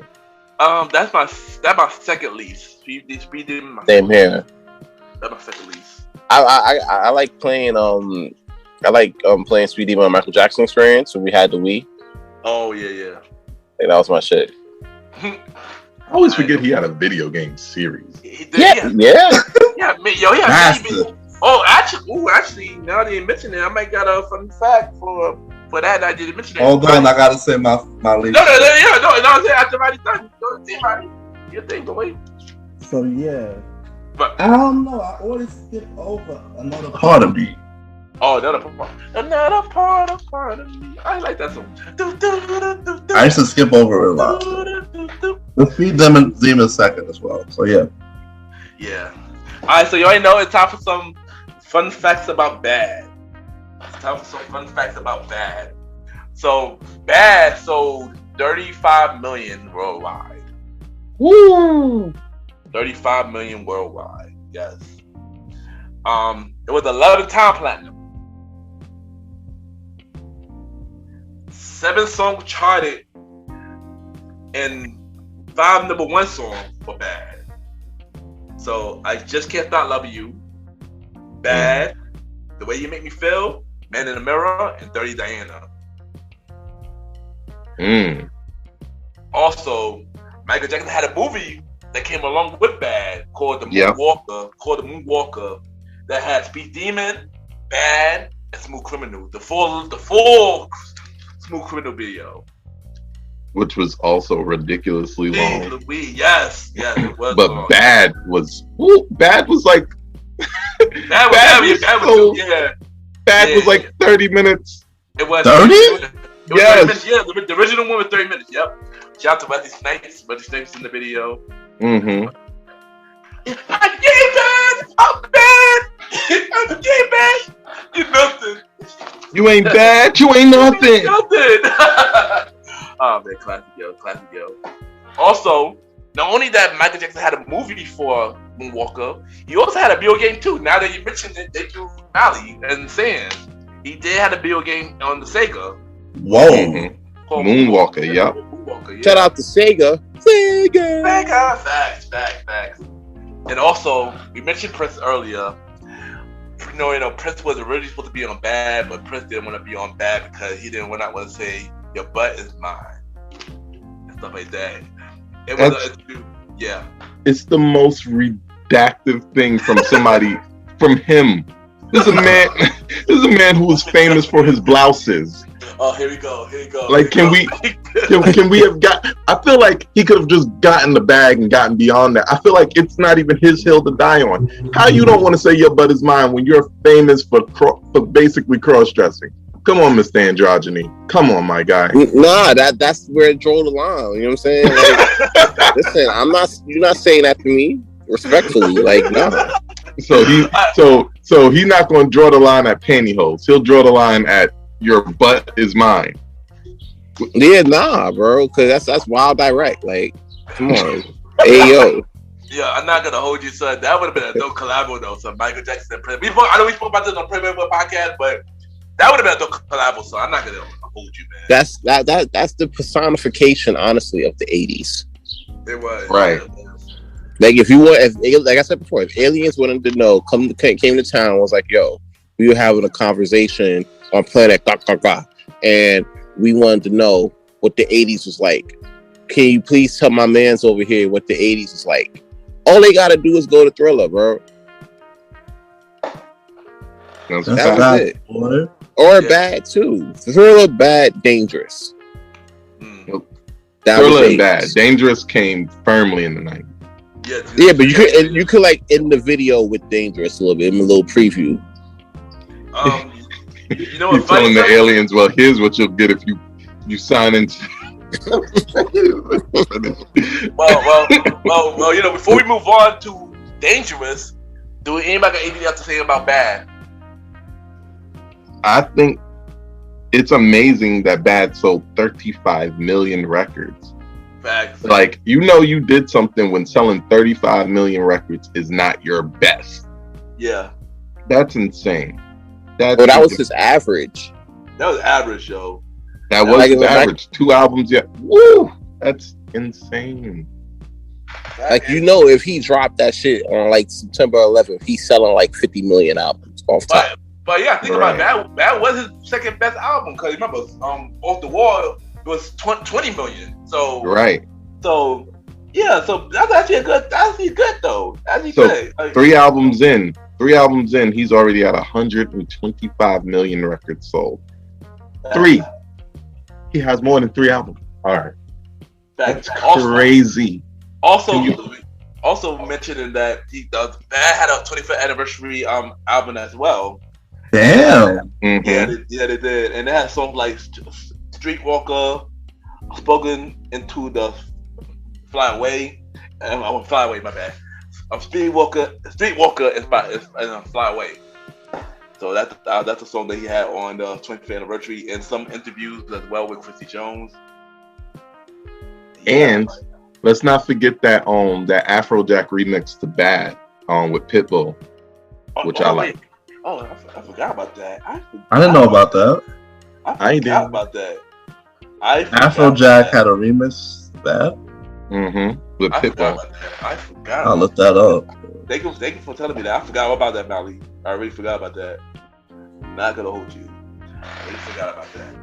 Alright, now let's move on to dangerous. Dangerous. That girl is dangerous. Alright, so tell us about Dangerous and how you feel about it and your top 3 favorite songs of Dangerous. Who going first? All right, Yeah, it's go on first. me. You want to go first? Go first. No, go ahead. Go ahead. All right.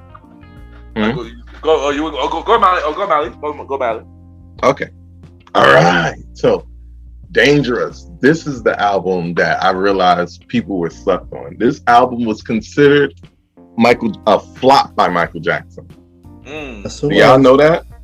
I did not know that. It was I could considered believe a it, flop. though. I could believe it.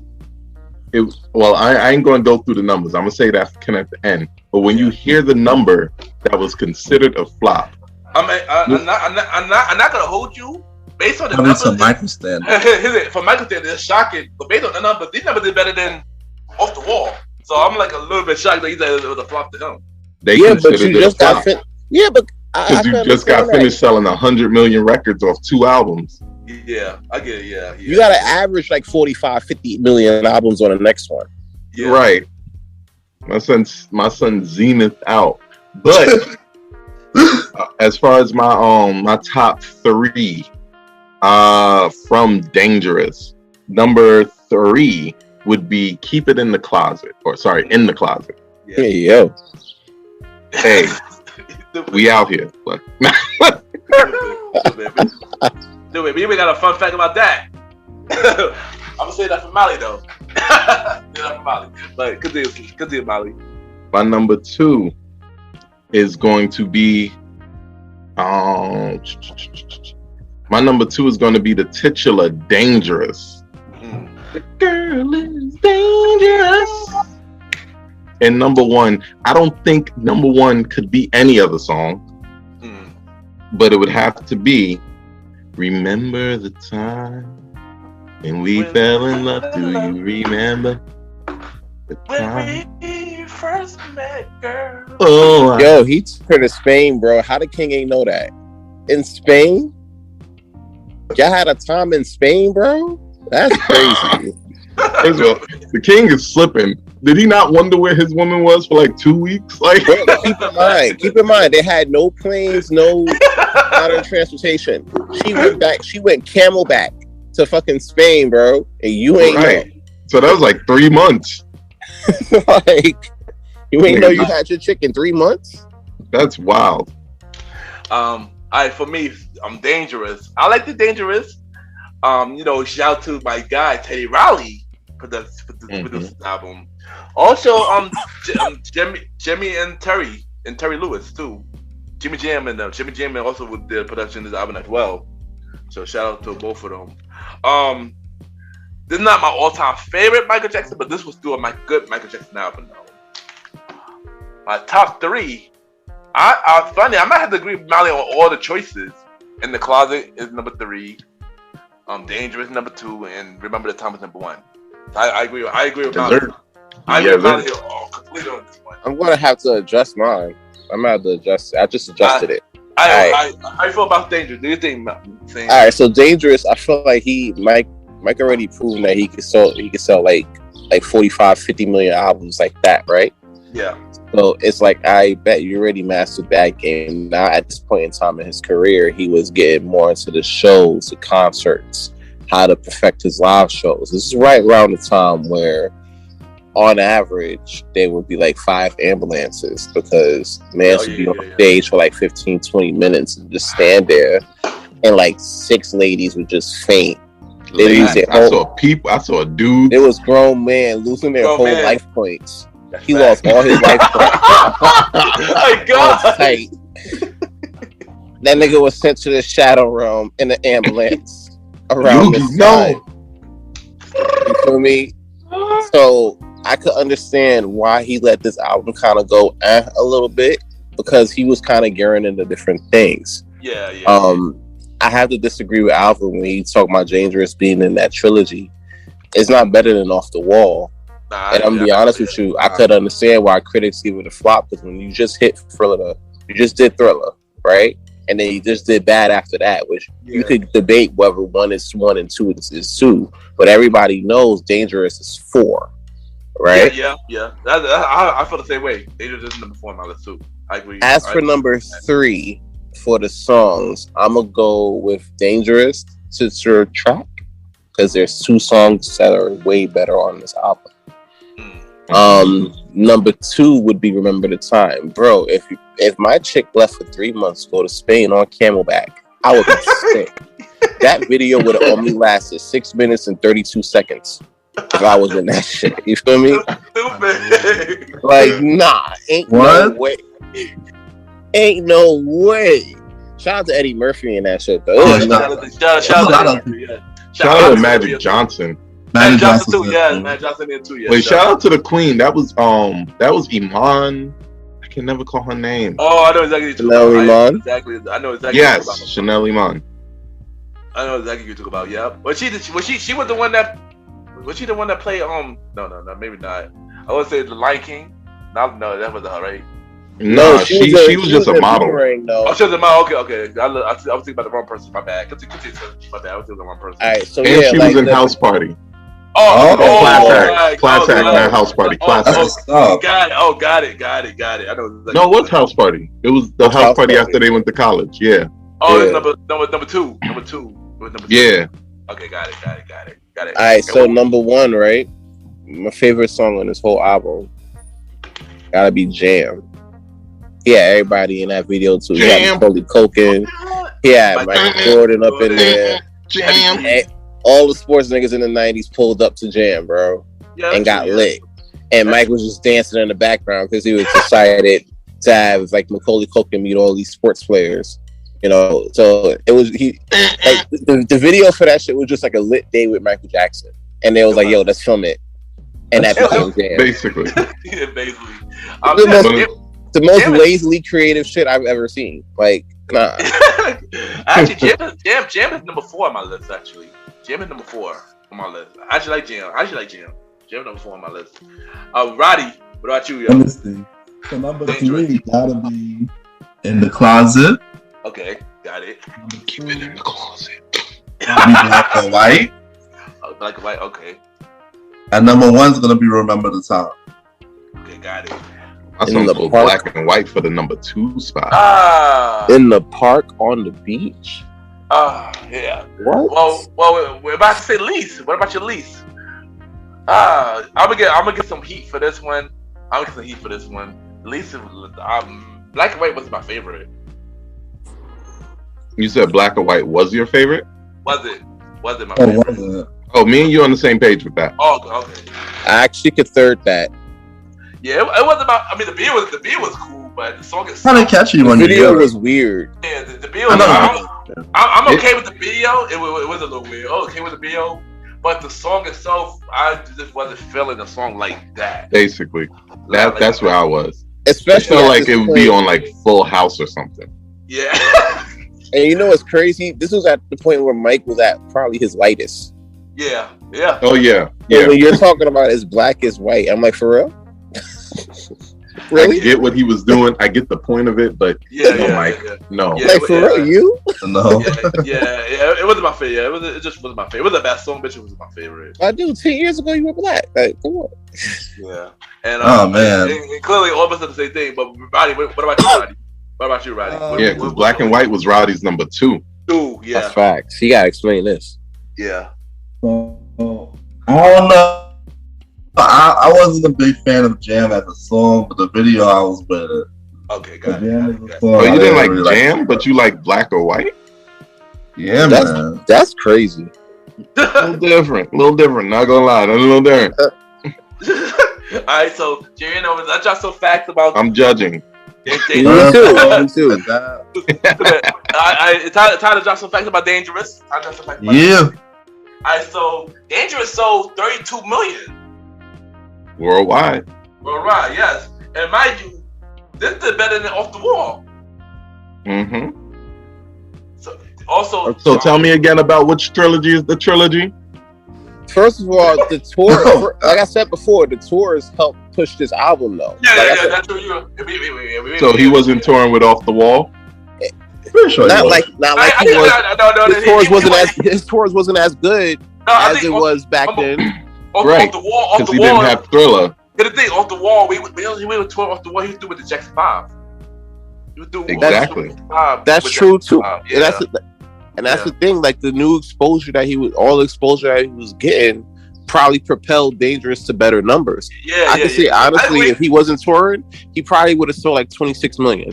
No, okay, no, Sam's actually right. I agree with that. Right. I agree with that. I agree with it too, but that shows my point. Yeah. Thriller was the jump off point, not Off the Wall. Well, no, I'm not disagreeing that Thriller wasn't a jump off point. But I felt like in terms of the production of albums, Off the Wall was productionally more sound than Dangerous. And remind you, remember, this was the first production that did not have Quincy Jones.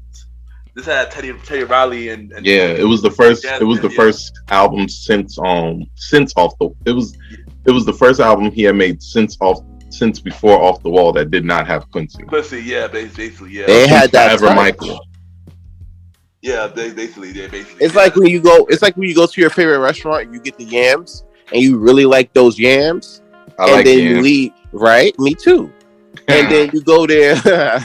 You go there like a year later for those yams, right? And you eat them, and they're good, but they don't hit like they used to. And it had that, you know what I'm saying?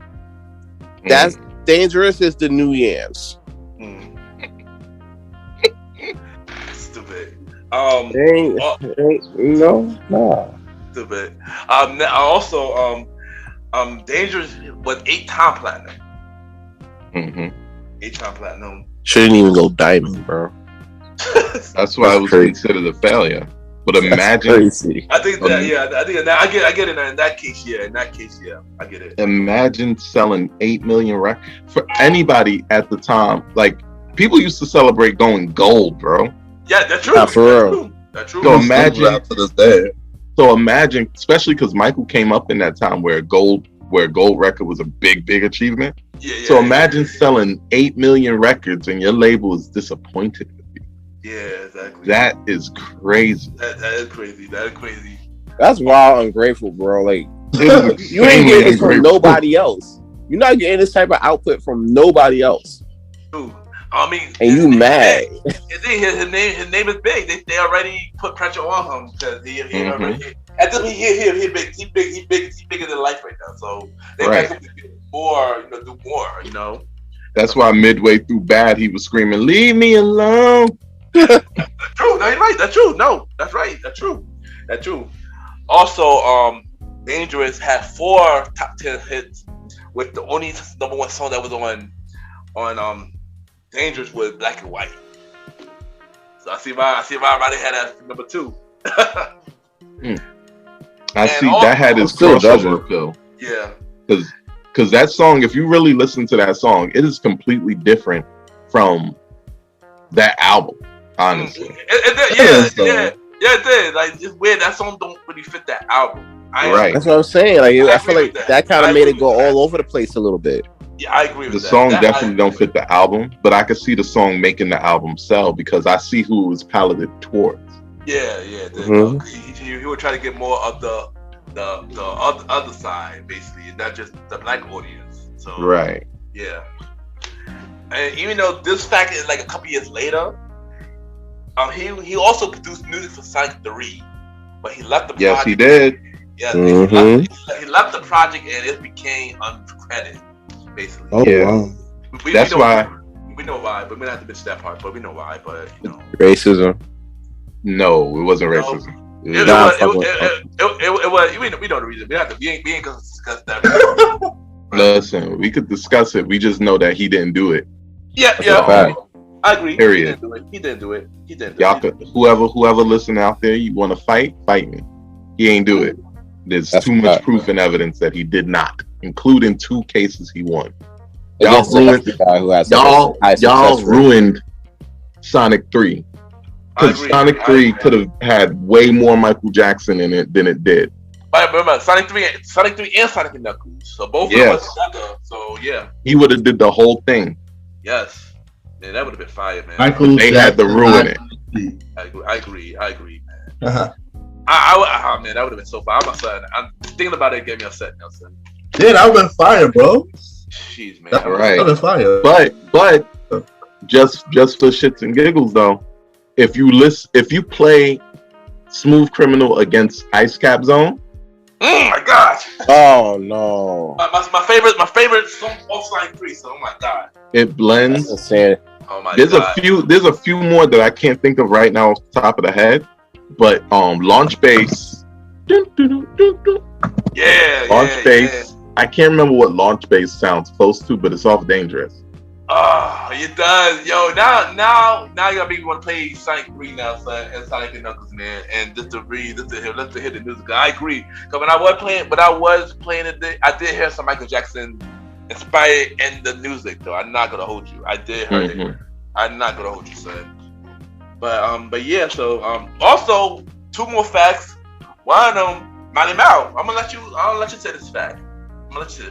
About one of the songs off Dangerous that you managed to do. Oh, one of my favorite personal samples that I've done for myself was off In the Closet. I actually have a song called TGIFRN, The Girl That I'm Fucking Right Now, which is an amazing Michael Jackson sample that I got from the L Word 3. Shout out to Charles Hamilton, who actually did an entire mixtape sampling just Michael Jackson song. There you go. Fun fact right there. I gotta check that out. I gotta check out the L Word mixtape too. That's fire. Mhm. And one that I just found out that I didn't know. I was just looking on the Wikipedia for Dangerous, and it turns out Madonna was supposed to be the vocal for In the Closet. Wow. Oh, really? Yeah, I just mean I just looking and I didn't know. I was like, oh shoot. That's crazy.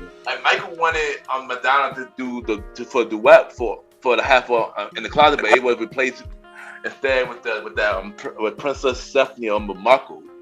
Mm-hmm. So yeah, so there you go, a little fact about Dangerous.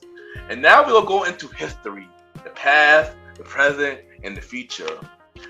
Which is, I guess, sorta is like a greatest hit album, but not really. They do have many new songs off that album, stuff like that. So how y'all feel about history, the past, the present, the future, and also this is where the tour happened. This is where he had that big tour, the big the world tour. The world tour, yeah, there you go, the world tour, yeah. Where he had people passing out. Yeah. And also, let me name the songs, and then I'm gonna say pick out of the song that I named that was on this album, what was your favorite. So the song that was released on this album was "Scream" with Janet Jackson, Earth Song, They Don't Care About Us, Childhood, saying if you think back, you should know saying Stranger in Moscow, Stranger in Moscow. I like that song. And last but not least, that was written by R. Kelly. You Are Not Alone. Lord. Oh man, I can't escape this man, bro.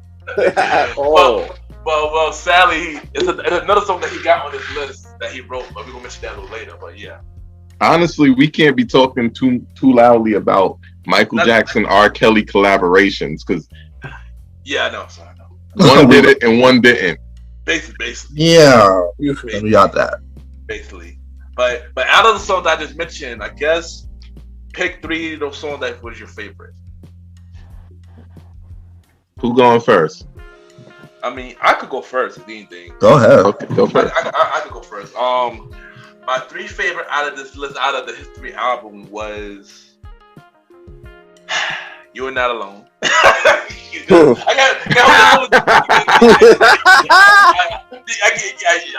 can't deny this song was dope. It was dope. Son jumped right out that window. I feel you. We can't even deny that. Number two is "They Don't Care About Us." Yeah. They don't care about us. Number 1, I'm gonna have to say the Earth Song. Wait, Earth Song number 1? Earth Song number 1. I love the Earth Song. Honorable mention. I gotta say "Stranger in Myself" for honorable mention. I love that song too. Stranger in Moscow. I honestly thought "Stranger in Moscow" was Invincible. Nah. My son just be listening to the songs. Facts. All right, what about you, Roddy? I'm gonna go with Roddy next. I don't even have 3 songs from this album. Jeez. That I like. Well, pick one then. Pick one. I'm gonna have to say top 2. I'm gonna have to say 2, not even 3. Oh, that's good. Say what you got. All right. So number 2 has to be "Scream." Okay, yeah. And then number 1, of course, "They Don't Really Care About Us." Got it. It's like I feel like this album, he treated it like it was a greatest hits album. Yeah. It was a greatest hits album. It was a greatest album, but that was not the. But he just added new songs too. Oh yeah. So this I guess this was an album, but this wasn't a new album. This wasn't a new album to him, but it wasn't. That's the thing, and then it didn't feel like a new album. So like it just It did have like 8 new tracks. Yeah. So it did consider that a new album though. They did consider that a new album. They didn't treat it as an album though. I mean, once you have 8 tracks, then it is an album. So I get it. Yeah, exactly. Yeah. But I guess I'm just confused with the formation of the album that I couldn't really put this even in my top of like that. Yeah, I get it. No, I get it, right. I get you. And what about you, Sans? Alright, so real quick before I get into my top 3, I'm gonna have to step out a little early real quick. I have a prior engagement to jump into. But I do want to thank y'all for having me on Old School Show. I definitely appreciate the whole vibe that you got going on right here. Like I said, there's people out here that be hating, but while they hate, we elevate. So you already know where we at with the vibes. King Talk special coming up this weekend. It's Memorial Day weekend. We talking about all the shootings, all the stuff that's going on, and I got a few words for a few podcasts that think they hot shit right now. But in the meantime, we're gonna talk to them. That's a whole fact. In the meantime, follow me at Aaron Sands Premiere. That's AARONSANDSPREMIERE. And with that, we're gonna go into our number 3. There's 3 songs I like on this album that I thought was on Invincible. Get it. Number 3, we're gonna go with Stranger in Moscow. That's kind of like my, I don't know why, but that's like really on my Spotify right now. It's kind of I love that song. I love that. Good son. Number 2 is Earth Song. I really do like Earth Song. You know what I'm saying? Because it makes you think about people going for like struggle and shit. No, that could get through it. We could get through it. You know what I'm saying? Like, that's why I picked it, because that was a deep song too. Like, and it's really positive. You know what I'm saying? You get through it though. Number 1 is Scream, because I'm a big fan of like the brother sister duo shit. It's close to home. Me wanna scream. If you want me to be honest, Scream is also my honorable mention as well. It was only one song I didn't really like from this. I just want me to be honest. There was one song I didn't like. Yeah, like this was a pretty solid album. If it didn't have that whole greatest hits vibe. Yeah. Right. Like if it just was an album, this would have been like pretty good. Yeah, I mean the thing was they considered it as an album, but he did have a greatest hits album. But we're gonna talk about that a little later. But I know saying you gotta go saying so thank you for coming on, man. I appreciate it, bro. You ain't know you gonna be back about your anyway, son. So you ain't know, man. I like doing these pop-ups real quick, just to come in and show love, talk some shit, and then hop out. You know what I'm saying? So I appreciate it, bro. I appreciate it. I only do it for real podcasters, not for these. I appreciate it, man. And thank you for that, man. Thank you for that. I appreciate that, Sans. Don't make me start busting shots, Sans. You know, Sans, if you back it out, I'm backing it out too. So yeah, this ain't my first rodeo. This ain't my first rodeo. You know the vibe, but we know that. They show for it. Check out the King Talk special. I guess Malimal might do that. I guess you want to jump on that too. Listen, I already spoke that I'm gonna be there. I'm gonna try to do as many shows as I can and lead up to the premiere of The Bridge this June. We're gonna talk more about that at the end of the show. We got you, but once again, but thank you, King Talk Sam, for coming on, man. You already know. Have you back, man. Thank you, bro. All right. Appreciate y'all, Catch y'all on the next time. Bro. Definitely. Thank you, man. As far as my top 3 on this album go, it's very similar to y'all's, probably a little different. In the number 3 spot, we're going with Earth Song, because man, that was the only song I've ever heard that made me want to recycle more than the Captain Planet theme song. That is a fact. That is a fact. That is a fact, yo. That is a fact, yo. Number 2, and a strong, solid number 2. It was a dog race for number 1, but it gotta be number 2. Scream. I love hearing Michael Jackson curse. It is such a rare occurrence. I forgot he did. He did. He did. Fucking with me. He was upset because he had already been saying "leave me alone" for 7 years before that. Now stop fucking with me. Yo, I think that, man, I got something to say. That you just made me realize, but continue, son. Got you. And the number 1 with a bullet. This song is freaking. It should be the anthem we're marching to. They don't really care. They don't care about us. Yeah. They don't really care about us. You know why they will keep it quiet? Yeah. Michael Jackson got sued over this song. Oh wow! I did not know that. Yeah, this is around the time they were really trying to take him down. And he got sued over the lyric, "Kick me, kike me, don't you black or white me." Oh, right. I know you could get sued for saying words, but apparently you can. I mean, y'all could have just listened to the whole thing and understood the context, but no, everything, okay, cool, it's whatever. But that song was a protest song, a true cry out from a man who's kind of living on the edge of the boundary himself because of his skin color and people thinking that he wanted to just be more like a white person. And at some core, after you've seen some of the surgeries, he did a little bit. Yeah. But at his essence, he never revoked his blackness himself. He let people do that. Yeah, and now that we spoke about this album, this made me realize that this was like Michael at his wokeness. Like really as wokeness. Like now that we're actually discussing it, like you had something like "Don't Care About Us," and you had "Scream," and you have the Earth Song. Like he was really woke. I figured that this album while creating this album, this was around the trial, so he was ready. Oh yeah, it was. That was the first trial. Yeah, that was the first trial. Yeah, I think it was. So it gave inspiration for writing these fantastic, phenomenal lyrics. Yep, it was. It was on June 1995. Yep, this is the first trial. Yep, it was the first trial. And stuff like that. Also, what was your least favorite of the song of this album? I mean, I can say off the back, it's pretty easy what the least for me. I'm gonna have to say Childhood.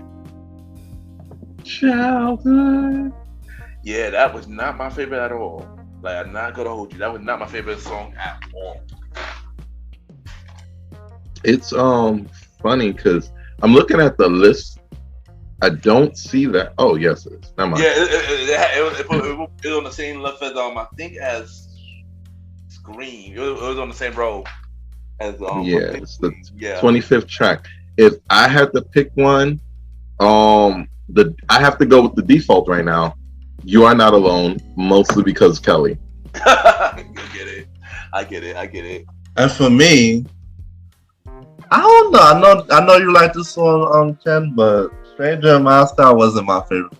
Stranger in Moscow. I get it. I think you need to go back and listen to it again. I probably will. Yeah, this album was also produced by Jimmy Jam and Terry Lewis as well. Stuff like that. Shout out to those guys right there. Legends. Damn. Yeah. Oh, and actually, yo, I take that back. This had more songs. Actually, a lot more songs.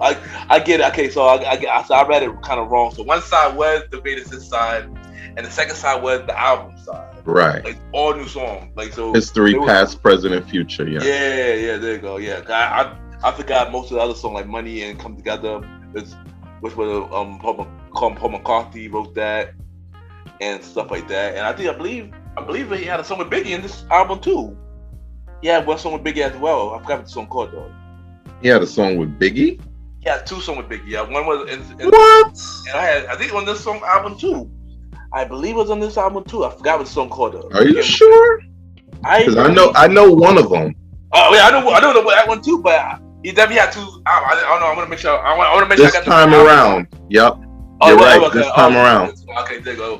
Okay, so yeah, that song was song. Okay, there you go. I forgot about that. Wow, Biggie made it on this album. That's what's up. Yeah, and I'm trying to think. Was he still alive around the time or 95? Yeah, Biggie. Yeah, he was alive around the time. He was still alive around the time. Oh wow. So yeah, so he actually was allowed to work with Michael Jackson. So, yo, it's crazy how much things he did in his short span of time in the music career alone. That's definitely fact, yo. But let's move on. Yeah, but let's get to some facts about History. So History sold 20 million. Lord, so his average is generally just 20 million. Basically. This was 8-time platinum. So it did the same numbers. That's crazy. He did a greatest hit / album, and it did the same numbers as his last album, basically. Basically. Like I mentioned, he had 6 singles that's the ones on the top 10, and only one of them went to number 1. Which shockingly was "You Are Not Alone." Not shockingly, like that was a pretty good song. It was a good song, yeah. But we get the reason behind it. Right. I mean, now with 2010, with 2022 lens, I wouldn't jack it. But in 1995, before everybody was paying attention, like I could see that being like first of all, let's not take away anything from Mr. Kelly. Yeah. That man was a phenomenal writer. You understand? An absolutely outstanding writer. Yeah. So if we didn't have the sins of Kelly to deal with, I could sit here and praise his songwriting forever. So I fully understand how it could be number 1. Yeah. I'm just not flexing with it right now. I completely understand, bro. Also, let's see what else. So and Sally, you are not alone with his last singles that went to number one. His last single that went to number one. I blame Tommy Mottola for that 100%. There you go. And we will get into that. I believe was it around this? Oh no, I think that was when we get to Invincible. Okay, guys. Yes. Yeah, but yeah. So next we got Blood on the Dance Floor. Blood on the Dance Floor. Which honestly, when this album went out, I did not know about this album at all. I'm not even gonna hold you. I did not know about the album when it came out. But I listened to it later. It's pretty cool. Turns out this was a remix album, basically.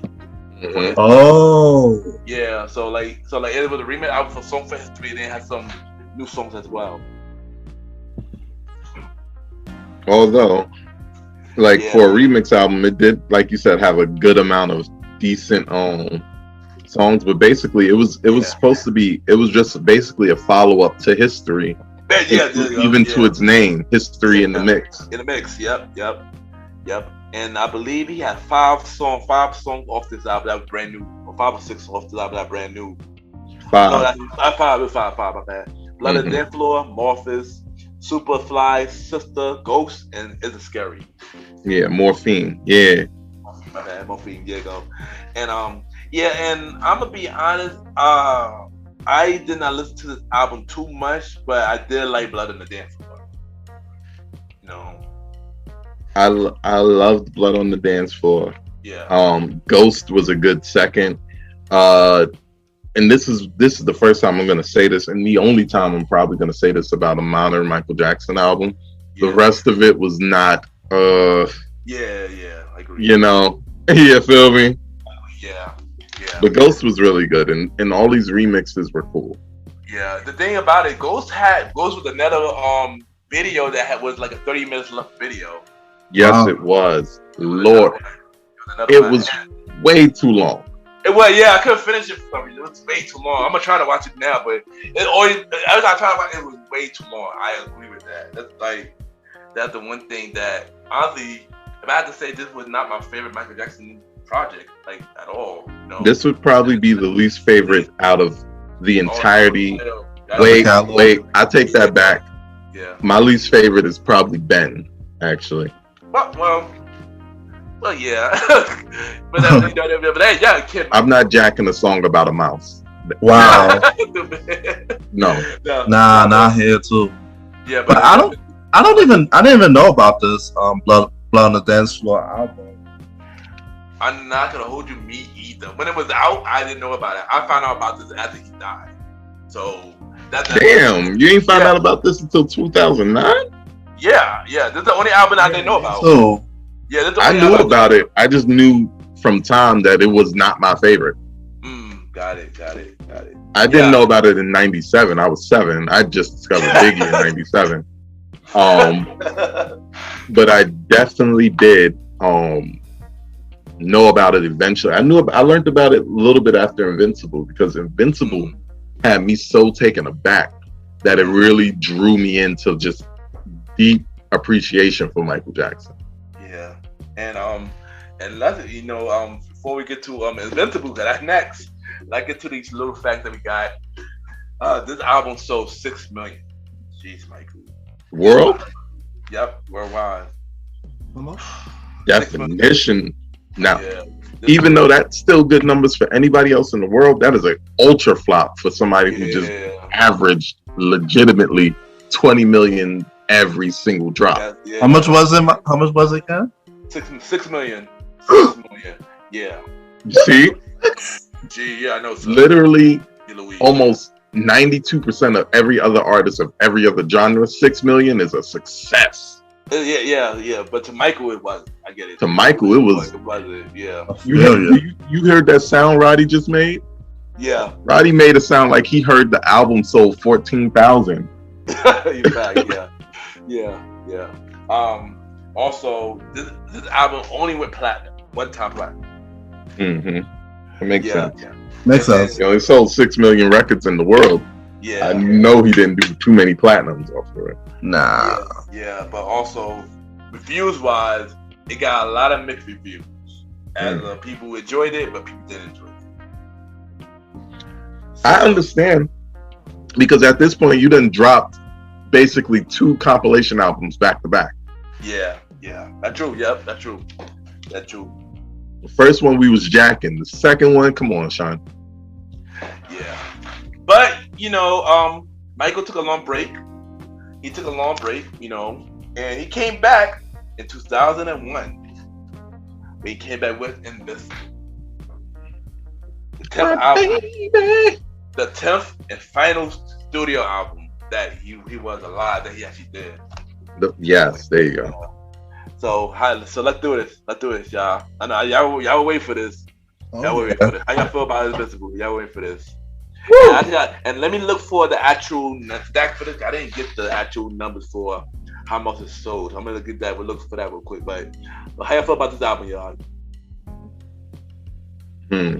So I'll go first because this album is probably my favorite overall Michael project, period. I'm not going to say probably. I've listened to this album back and forth more times than probably any other human on the planet that hasn't passed out at a Michael Jackson show, right? Because I'm sure they've outdone me. I'm not doing all that. So, Cornerstone, I got a little story. I remember my dad brought this album home. I still have the copy that my dad brought home. Oh, wow. Right? I remember when they were selling it, they had 4 different alternate album covers. So, the idea was to collect them. This album, I know Ken said he don't have all the facts, but I'll give a couple facts. Oh, yeah, do your things, Valerie. If you got it, do your thing. If you got it, do your thing.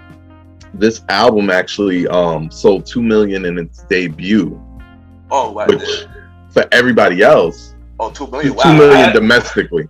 Sorry. Oh, which this was when it first dropped. This was when it first came out. Like wow, that's crazy. Right.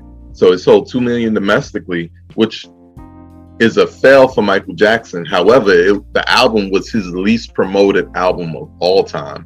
Yeah. Only yielding 1 video, which was the video for "You Rock My World." There was plans for more videos.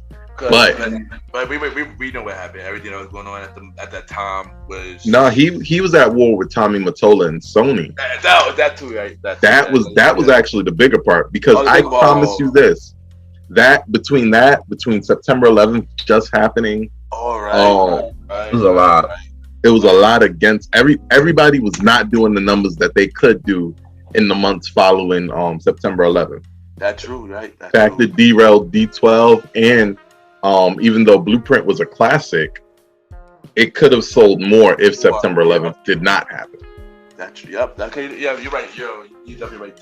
Tommy Mariah X, dude, man. So between all of those factors, especially the biggest factor actually being the thing with Tommy Mottola, because Butterflies was set to be the second single. It was. But actually, it was the third. They said. Who was the second? The second, I'm trying to Cry. Oh, Cry. I didn't know Cry was the second single. I always thought it was Butterflies. I didn't know that either. I always thought it was Butterflies too. I thought Cry was third. Yeah, they said here that Cry was the second single, but it was not. I guess in the US it was. I guess in the US it wasn't received. Yeah. No, they didn't. Remember, it wasn't. Tommy Mottola and Sony purposely undermarketed the album because of the beef that Michael Jackson had with them. Yeah, hold on. I got the info right here. So they said the second single, Cry, was not released in the US. It was only Molly's success with the song. Most successful territory was being in Spain, Damar, France, and Benton, with charting at the number 16 to 30 to 31. So yeah, so you might be right too. I think he probably did that. That time probably blocked it from it being released in the US as a single, possibly. But now the part we've all been waiting for: top 3 from Invincible. Don't be surprised. All right, so my top 3 from Invincible. Number 3, Unbreakable. Oh yeah. This is the other song he did featuring the Notorious B.I.G. Yep. Right. So number 3 is Invincible. Number 2, always going to be super hard, but you got to give it to the illustrious Butterflies. Yep. Right? And my number one, as I said before off of this, is a sleeper. But honestly, this is the only one I'll do a real tie for, because this one is really a struggle. It's between Heaven Can Wait and Break of Dawn. You know what? Let's keep it even. We're going to call Heaven Can Wait. And we'll do Break of Dawn as my number 2 and Butterflies as my number 3. Unbreakable is my number 4. And I'll do a top 5 since it's the last Alive album anyway. Yeah. Number 5 is Whatever Happens. Okay, dope. Roddy, what you got? Man, Invincible. What I could say about Invincible is great album.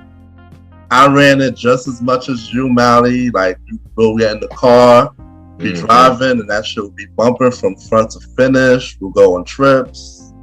You know, tell you, like, it was very sleeper, but ideally, you know, it's a great album, you know, front to back. You know? Right. Like, people really did sleep on this album. I don't know why. Like, he tried to keep up with the times, and he really did with the beats. The production was very great. Yeah. He did So, his damn thing. I don't think I could pick top 3. I'm gonna have to pick top 4. Do you think, Roddy? Do you think? Coming in at number 4, You Rock My World. Coming in at number 3 has to be Invincible. Alright. Coming in at number 2, Unbreakable. A tie for number 1, of course. Damn, I should have just said 5. I guess I'm about to put it number 5. Heaven Can Wait and Butterflies. Both beautiful, undeniable songs. Absolutely. Like, beautiful love songs, beautifully written, beautiful melody. Like, you can't go wrong with both of those. Absolutely. For me, Invincible, I can hold you. I do agree with y'all. It is a sleeper album. I did sleep on this album a little bit, but then I heard this album in full, and this is an amazing album. It should have got more credit, so I definitely agree with y'all on that. I'm gonna be like, yeah, I'm gonna give it a top 5 as well. Top 5. Number 5, You Rock My World. Number 4, gonna say Unbreakable at number 4. Number 3, I'm gonna say Heaven Can Wait. Number 2, I'm gonna say Break of Dawn. Number 1, Butterfly.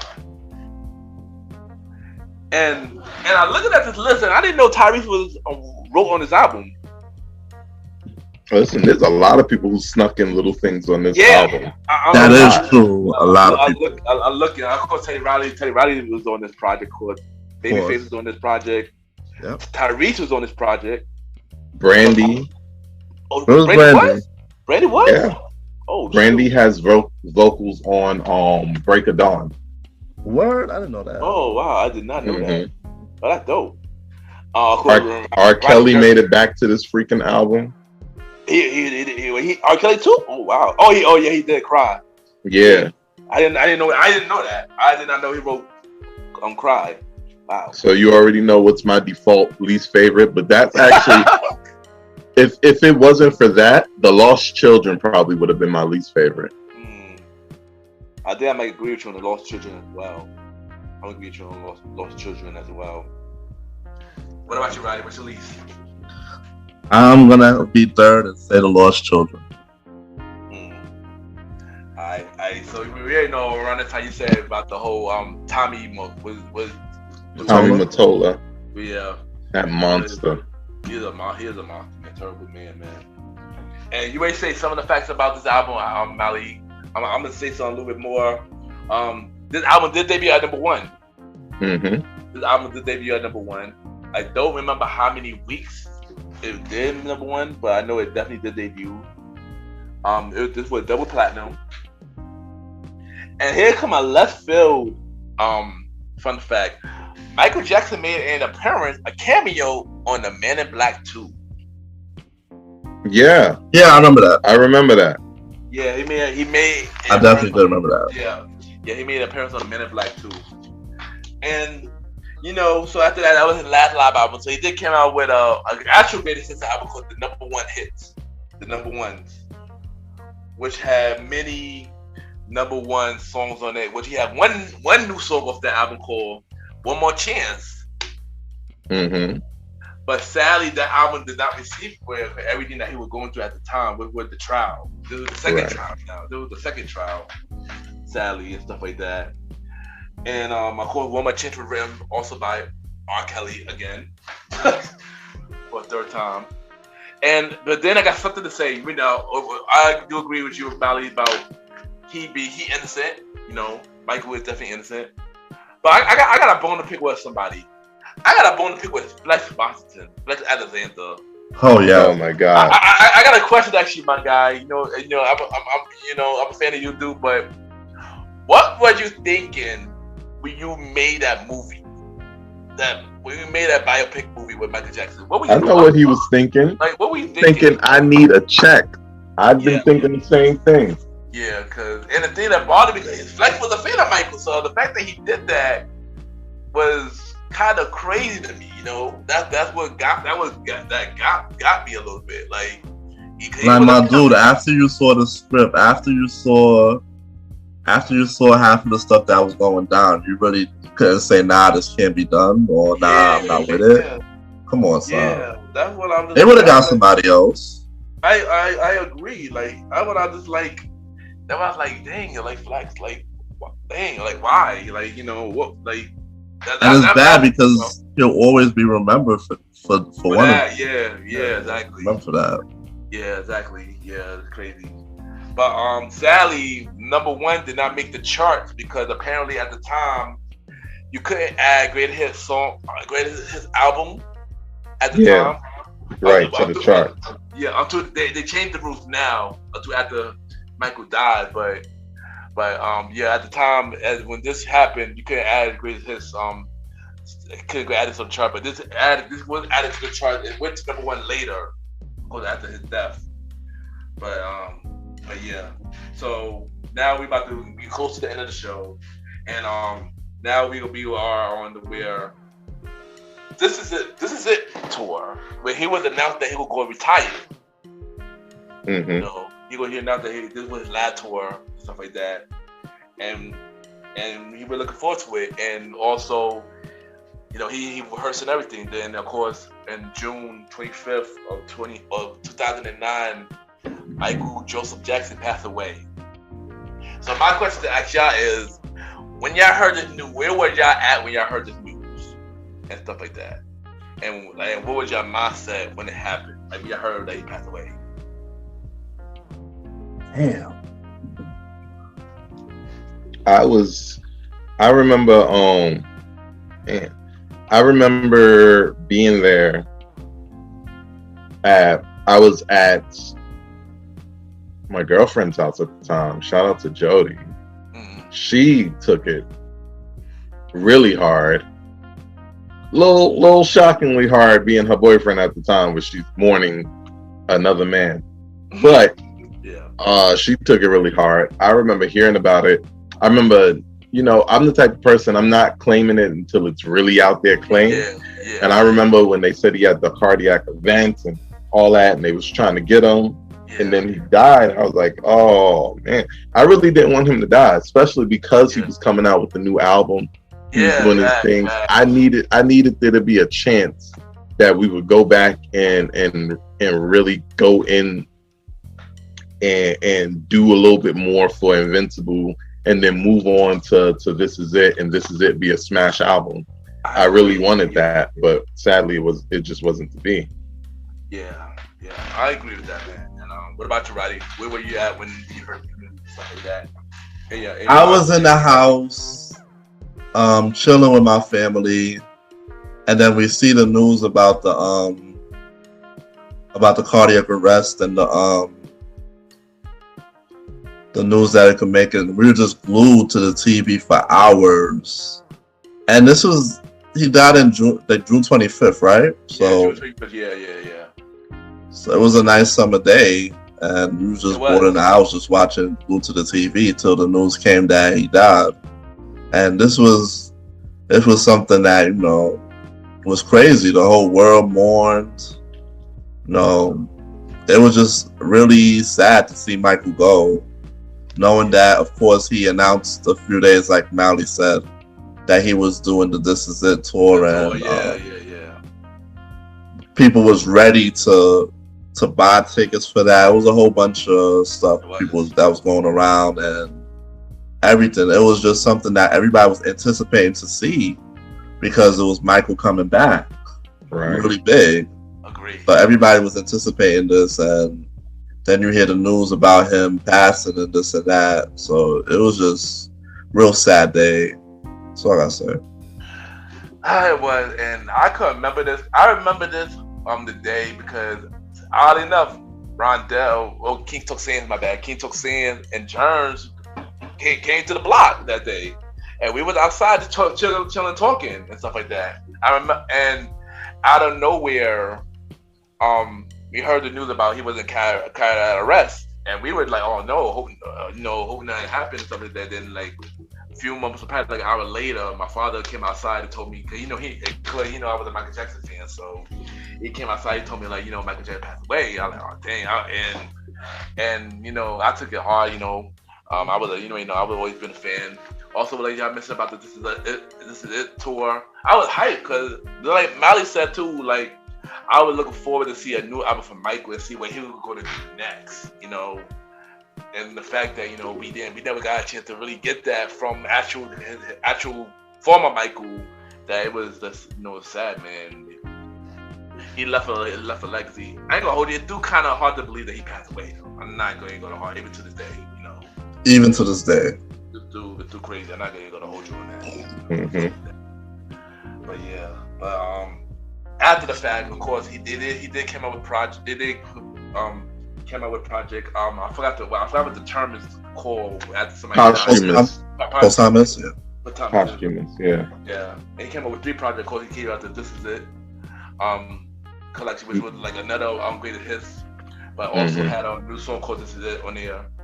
Also had the self-titled had the title Michael, and then had Escape, what was produced by Timbaland and stuff like that. Escape was my joint. Me too. I enjoy Escape, yo. I really enjoy Escape as well. I check out Escape. Yeah, Michael though. Chicago. That's all I got to tell you, Roddy. Chicago. Yeah, Escape was dope. Yeah, Chicago. Love feels so good. Love never felt so good. Yeah, and here's the thing, they got the original version and they got the updated version. Justin had the version. Listen to the original version. All those songs, man, like G. Louise, like that had that 80 feel to it, yo.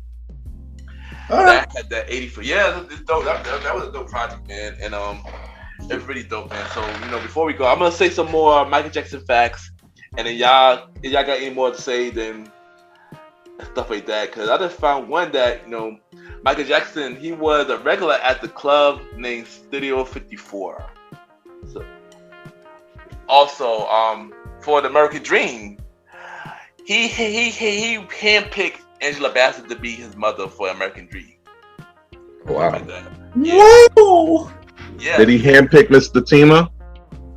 I'm pretty sure Jermaine did that. Shout out to Mr. Tima. Shout out to Mr. Tima. Yeah, we gotta do that. Shout out to Mr. Tima, who he was our new teacher in Robeson. He was in the American Dream movie. Shout out to him, man. He's also a singer in his own right. Shout out to Khalid Khan. Yes, definitely. Yeah. You know what? I got one more question. I'm not sure how we all gonna feel about this question now, but who would you feel is the closest to Michael's legacy? If you feel like if an artist could get to that level, if an artist could get to that level, who do you feel would be that artist? And I can honestly, Yeah. Especially now in this day and age, nobody can get to that level. Who's doing what he did? It's literally not even truly possible to do what he did anymore. But with the way music is consumed, let's adjust it for modern energies and modern cells, modern energies, modern sounds. Yeah. If we make that little adjustment, that standard deviation, if we grade it on a curve, that's the phrase. If we grade it on a curve, I would say, I used to say Chris Brown. Used to say Chris Brown. He was doing really, really big things, and then his music kind of got like, hey, I'll do whatever's hot today. He said, yo, it's funny, son. On me and Just Star, we just got the same exact thing. Chris Brown was the closest to get to that level, and then he just went to basically what today's music did, and he pretty much lost that track where he was originally aiming for. Right. I agree with that. Chris Brown, I feel like Chris Brown was close to that level, but then he just lost his way. Basically. I was literally going to say the same exact thing. So yes, Chris Brown was closest, and he did lose his way. If he would have continued in the route, maybe. I mean, in Chris's defense, what is he, 32, 33? He might be, he's around my age, so he got to be 32, 34. He's 1 year older than you, so he's 33. He just turned 33. He just Got 33. you.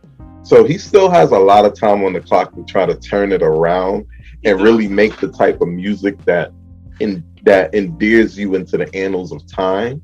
Yeah, That's true though. Will he do it? I don't know. I mean, he just had another kid. He's older. Yeah. He's more mature. He might get focused on it. Who knows? Right? I mean, but also Michael had kids too. You know, he had 3. Yeah. Stuff like that. So I mean, it's still possible. The thing is, Do he want it? Do he want that? There you go. Do he want to go that route? That's what I'm saying. And what we're seeing is he might not actually want to go that route. Because he's not choosing that route. He's choosing, how can I make some ends today? Yeah. Because Chris Brown, if you're listening to this, Mr. Brown, I know that you got more in you than what you put out musically. I know it. And this is not pressure from a guy you don't know. This is just me saying, I know you are better than what you're putting out. I agree. I know it. Yeah, agree. And yeah, Chris definitely was the closest to me as well. Especially after Michael's death, I feel like he really wanted to step up even though he was going through his stuff too. Right. But Michael died literally 6 months after the Rihanna thing. Yeah. And I felt like after that he wanted to really step up, and he did for a little bit. For a little bit, he did. He did for a little bit, and then he had to change the whole direction. And then, like I mentioned, he had kids and stuff like that too, and he was going through his own personal, demons and stuff like that. Right. But I agree. I want Chris to go back to that route too, and right, because Chris doesn't use his voice, and I think that's the biggest thing. He's not using his voice to the best of his ability. He has an incredible voice. He does. He does not have a hoes ain't loyal voice. He has the type of voice that could move people if you use it in that way. I agree with that too. I agree with that. But of course, other people as well feel like they could get to that level. They say Usher possibly could. They say Justin Timberlake could get to that level. They even said Bruno Mars could get to that level. Bruno Mars. They said Bruno Mars could get to that He level. probably should have been at the top of this conversation, honestly. I think now, if I had to pick somebody, it probably would be Bruno now. If I had to say, I ain't gonna front, yeah. Now that you mentioned him, he might be. Yeah. He might be the person. Because he's going out of his way to make the type of music that's going to be felt. Yeah. A decade later, that's going to be felt a century later. Exactly. Like, say what you want about Bruno Mars or whatever, cultural appropriation. He's brown enough, it's fine. He makes really good music, but he also makes really fun music. and he makes modern music with the history in mind, Exactly. while still using his voice and appealing to modern sensibilities. Bruno Mars, you know what? Bruno Mars. It is Bruno Mars. I agree. I agree too. But I feel like, who knows what the future holds? Somebody else may come out and surpass Bruno, but we have to wait and see. Yeah, I mean, it's also now. See, the thing that you get about Michael Jackson is the body of work. So somebody would have to come behind Bruno Mars and eclipse his body of work that quickly. True. Yeah. We'll see. True. But for the time being, it is Bruno. Yeah, I'm gonna say Bruno as well. And it's crazy because Michael got kids and he got nieces and nephews that doing music right now too. T3, you got the Jabbar Jackson, who came up with a song I believe was last year, was pretty dope. Also, Michael's daughter Paris came out with a song I believe. Oh, she did? Yeah, she did? That I didn't know. I think last year. I didn't never heard it, but I heard when I looked it up. Paris came out with a song I believe last year. And stuff like that. So I mean, it might be a possibility if they want to go that route with their Father's Day. Of course, it could be a lot of pressure or trying for a lot of pressure, but yeah, but maybe they don't want to go that route. Maybe they want to do their own legacy as well. So I get that too, but being who they are, I know a lot of people are going to try to mold them into it. Exactly, yeah, that's true. Which could bode well or could bode bad. Exactly. You could either get Charlotte Flair or you could get David Flair. Yep. Facts, though. Yeah, that's true. Yeah, that's definitely true. But y'all, this was a good conversation, y'all. First recipe to the king of pop. And this year will be the 40th anniversary of Thriller. This year in November. 40th? 40th, yep. I bet Thriller came out in 83. Yeah, I mean, I looked it up. It said the anniversary of this year. Like, this year. I thought it was 83 as well, but it said this. No. If you looked it up, you know I trust you. I'm just saying what I thought. No, I believe you. No. It was 82, right? Yep. Oh yeah, this year. There you go. For 40th anniversary. There you go.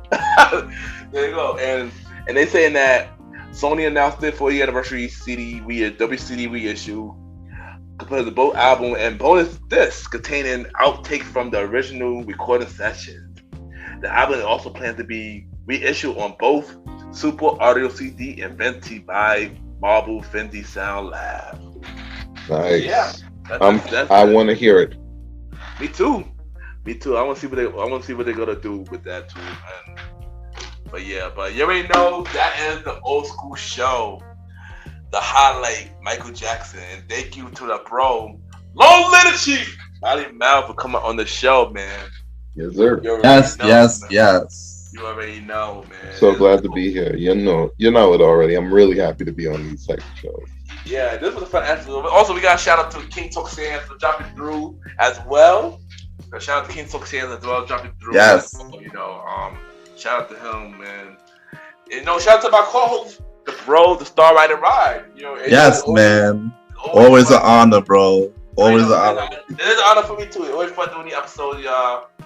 And sadly, this will be the last old school show for now. Until we return, we're gonna be on mid-break. But y'all already know, before we leave, drop your social media where everybody can reach you. Wait, hold on. Before we get to that, I just did a little fact check on something I said earlier. I want to make sure we got it right. Michael Jackson is still the second best-selling, still has the second best-selling album of all time. He is the best-selling single artist of all time, still, with a bullet. But the second best, and he falls to the Eagles' greatest hits album. Oh wow! Wait, so that changed. So he was number one. Then he dropped to number two, or was he? No, he was always number two to this Eagles album.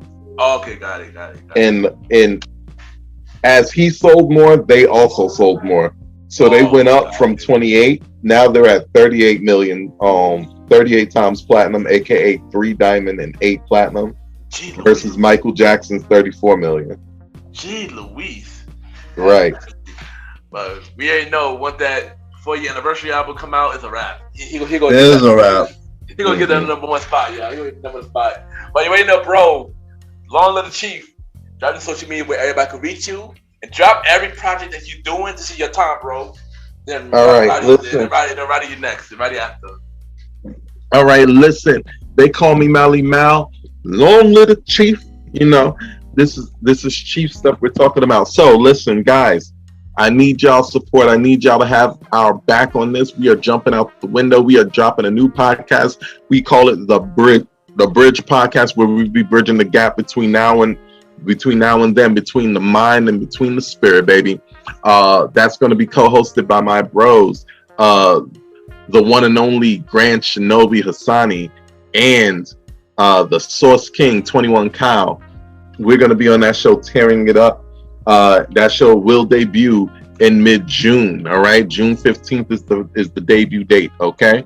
Following that up, we are going to have a few events if we can over the summer, but the biggest of which we are looking to bring back the Robeson mixtape. So we're looking for those artists out there from Robe. We're looking for everybody who could have been involved with this, and we want to revamp this. We got spots picked out.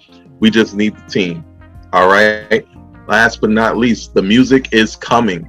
I'm promising you, everybody who's listening to the old school show right now, I'm promising you, Mansa and the game tapes will be out before 2022.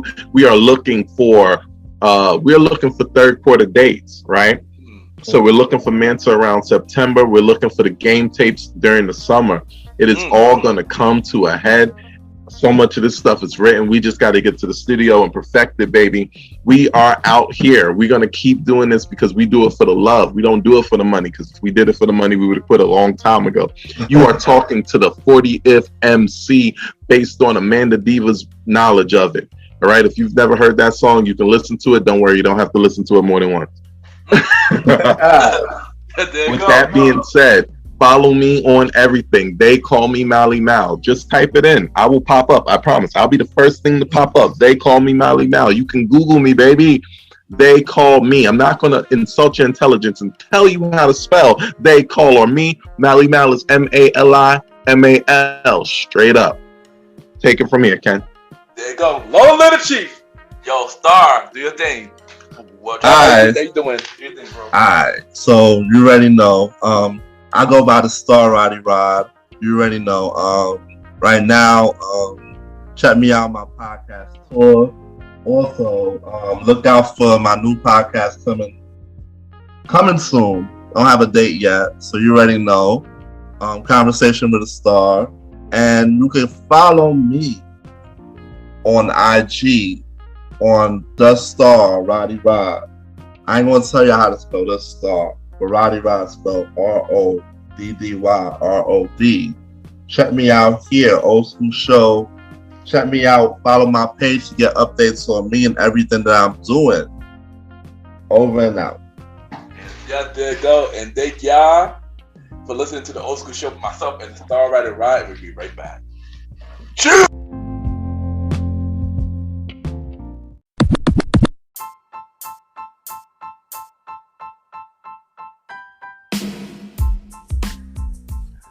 Hello, everybody. This is your boy Ken, aka MrGentleman, like the podcast and the Premiere Boyz Podcast. And this commercial is brought to you by the Premiere Boyz Podcast, where four people do where we talk about anything about the culture.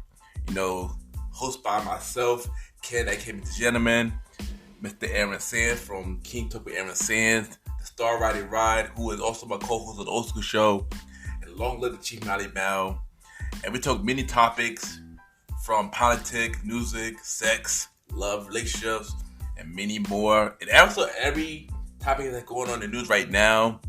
Many of our topics are very controversial, and the podcast show might not be for everybody because we talk about many explicit content.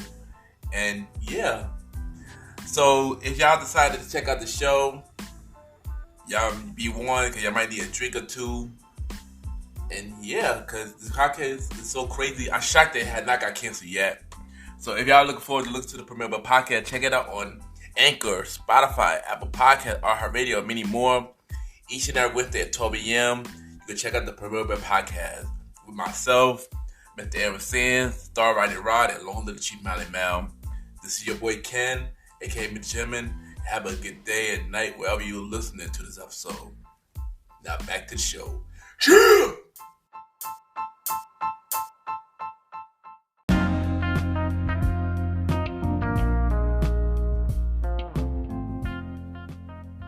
I just want to take the time and thank everybody for tuning into this latest episode of MrGentleman Like the Pocket Presents, the old school show. Thank you to my special guest, my bro, Long Live the Chief Malimal, for coming on the show.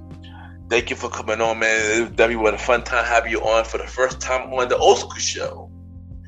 And y'all, he got a lot of things coming. He got new music coming real soon.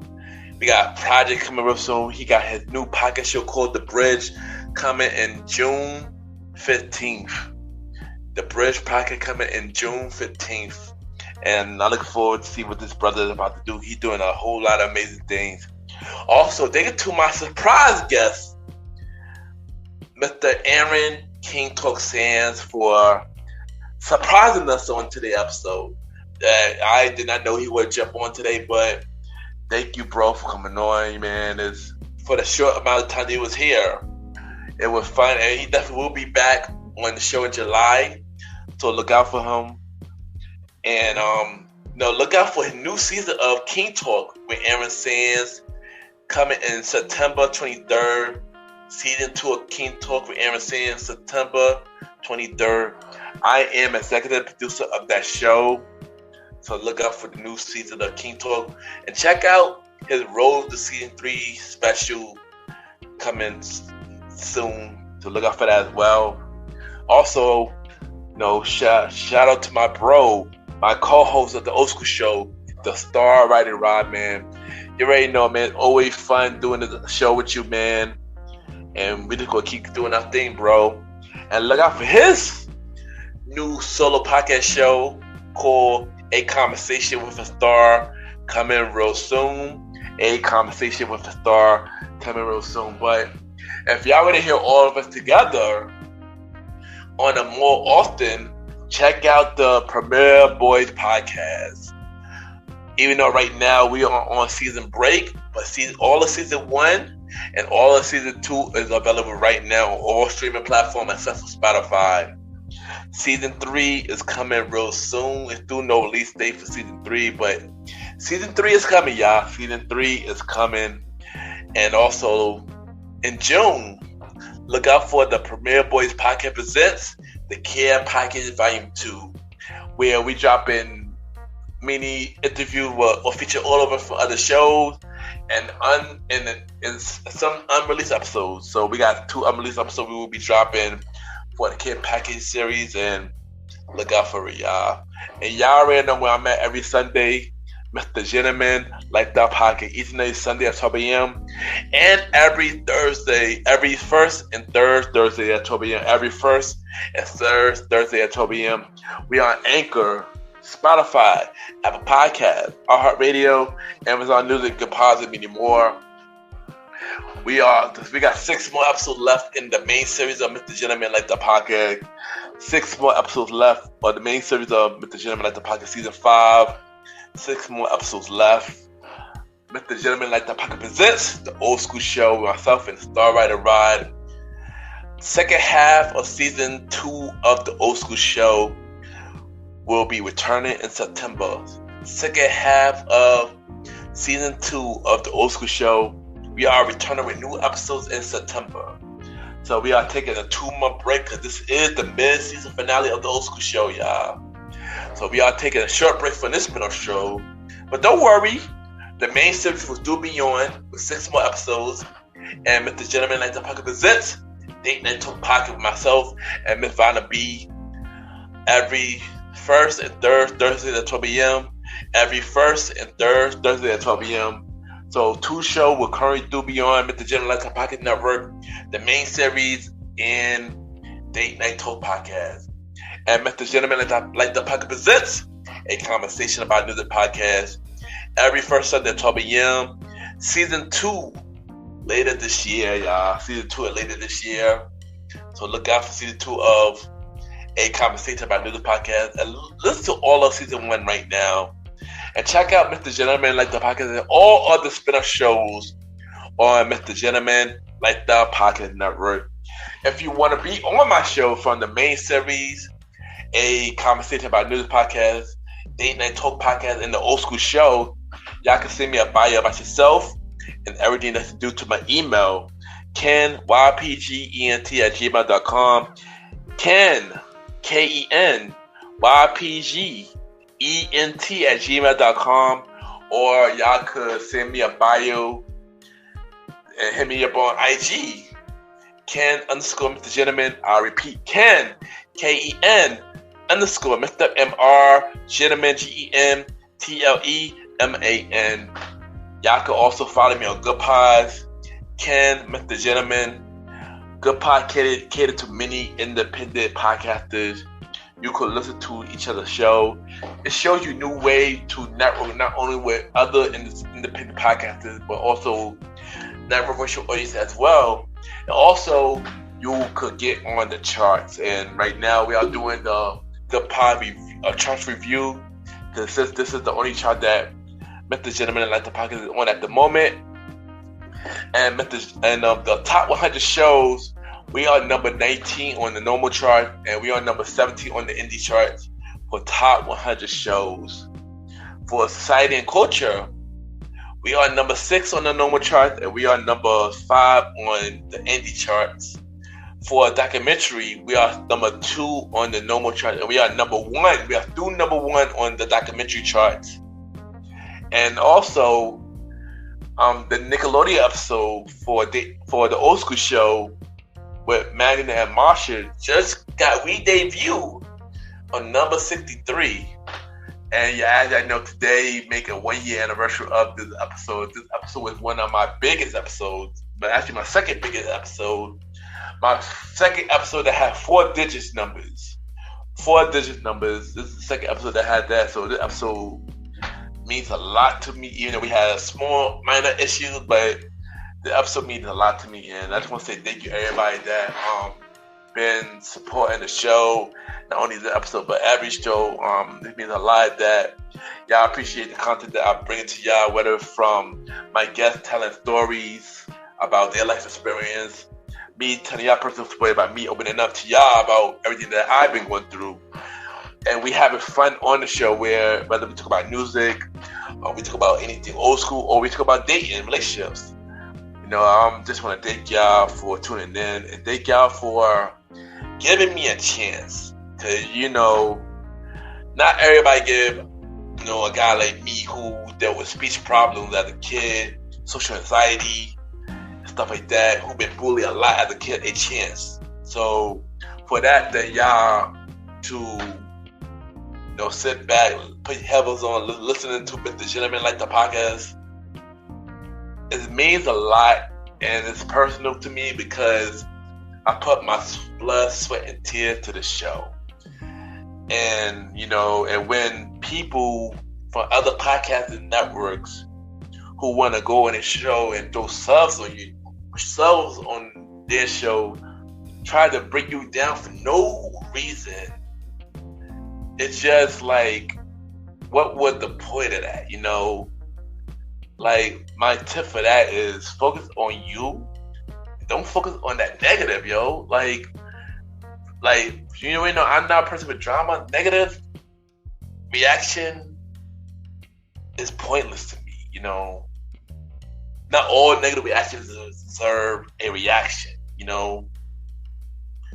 And right now, I'm just focused on, you know, my craft, focus on my show, focus on my brand, focus on y'all, to bring y'all the best content that I could bring to y'all. Because honestly, y'all the one that matters. The one that support me is all that matters. Negative reviews, negative subs, all that negative nonsense do not matter to me at all.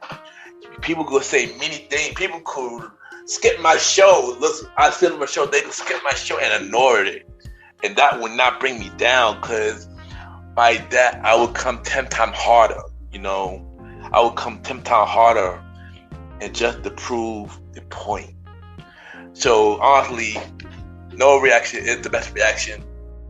And yeah, sometimes not every negative reaction deserves a reaction. That's my tip. That's my Mr. Gentleman fact tip.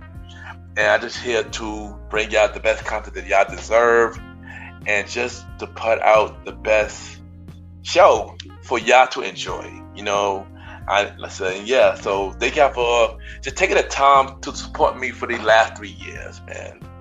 Even the people that try to bring me down, thank y'all too, because y'all just only making me go harder. Y'all just making me go harder, man. If y'all knew my life, man, yeah, I've been through a lot. but yeah, just sorry about that, y'all. But also check out the website, the website, Real Mr. Gentleman, I Like the Podcast website. Y'all can check out every episode from Mr. Gentleman, Like the Podcast, the YouTube series. Y'all can buy the merch that's on TeePublic. They partner with TeePublic. Y'all can buy the merch, and yeah, and y'all can read the article, the Shout Out LA article, and many more. So get on the website, www.realmrgentlemanlikethepodcast.com, www.realmrgentlemanlikethepodcast.com, and yeah, and once again, y'all, thank y'all for tuning in to this latest episode of Mr. Gentleman Like That Podcast Presents, the old school show with myself and the star Roddy Rod. Have a good day and night wherever you're listening to this episode.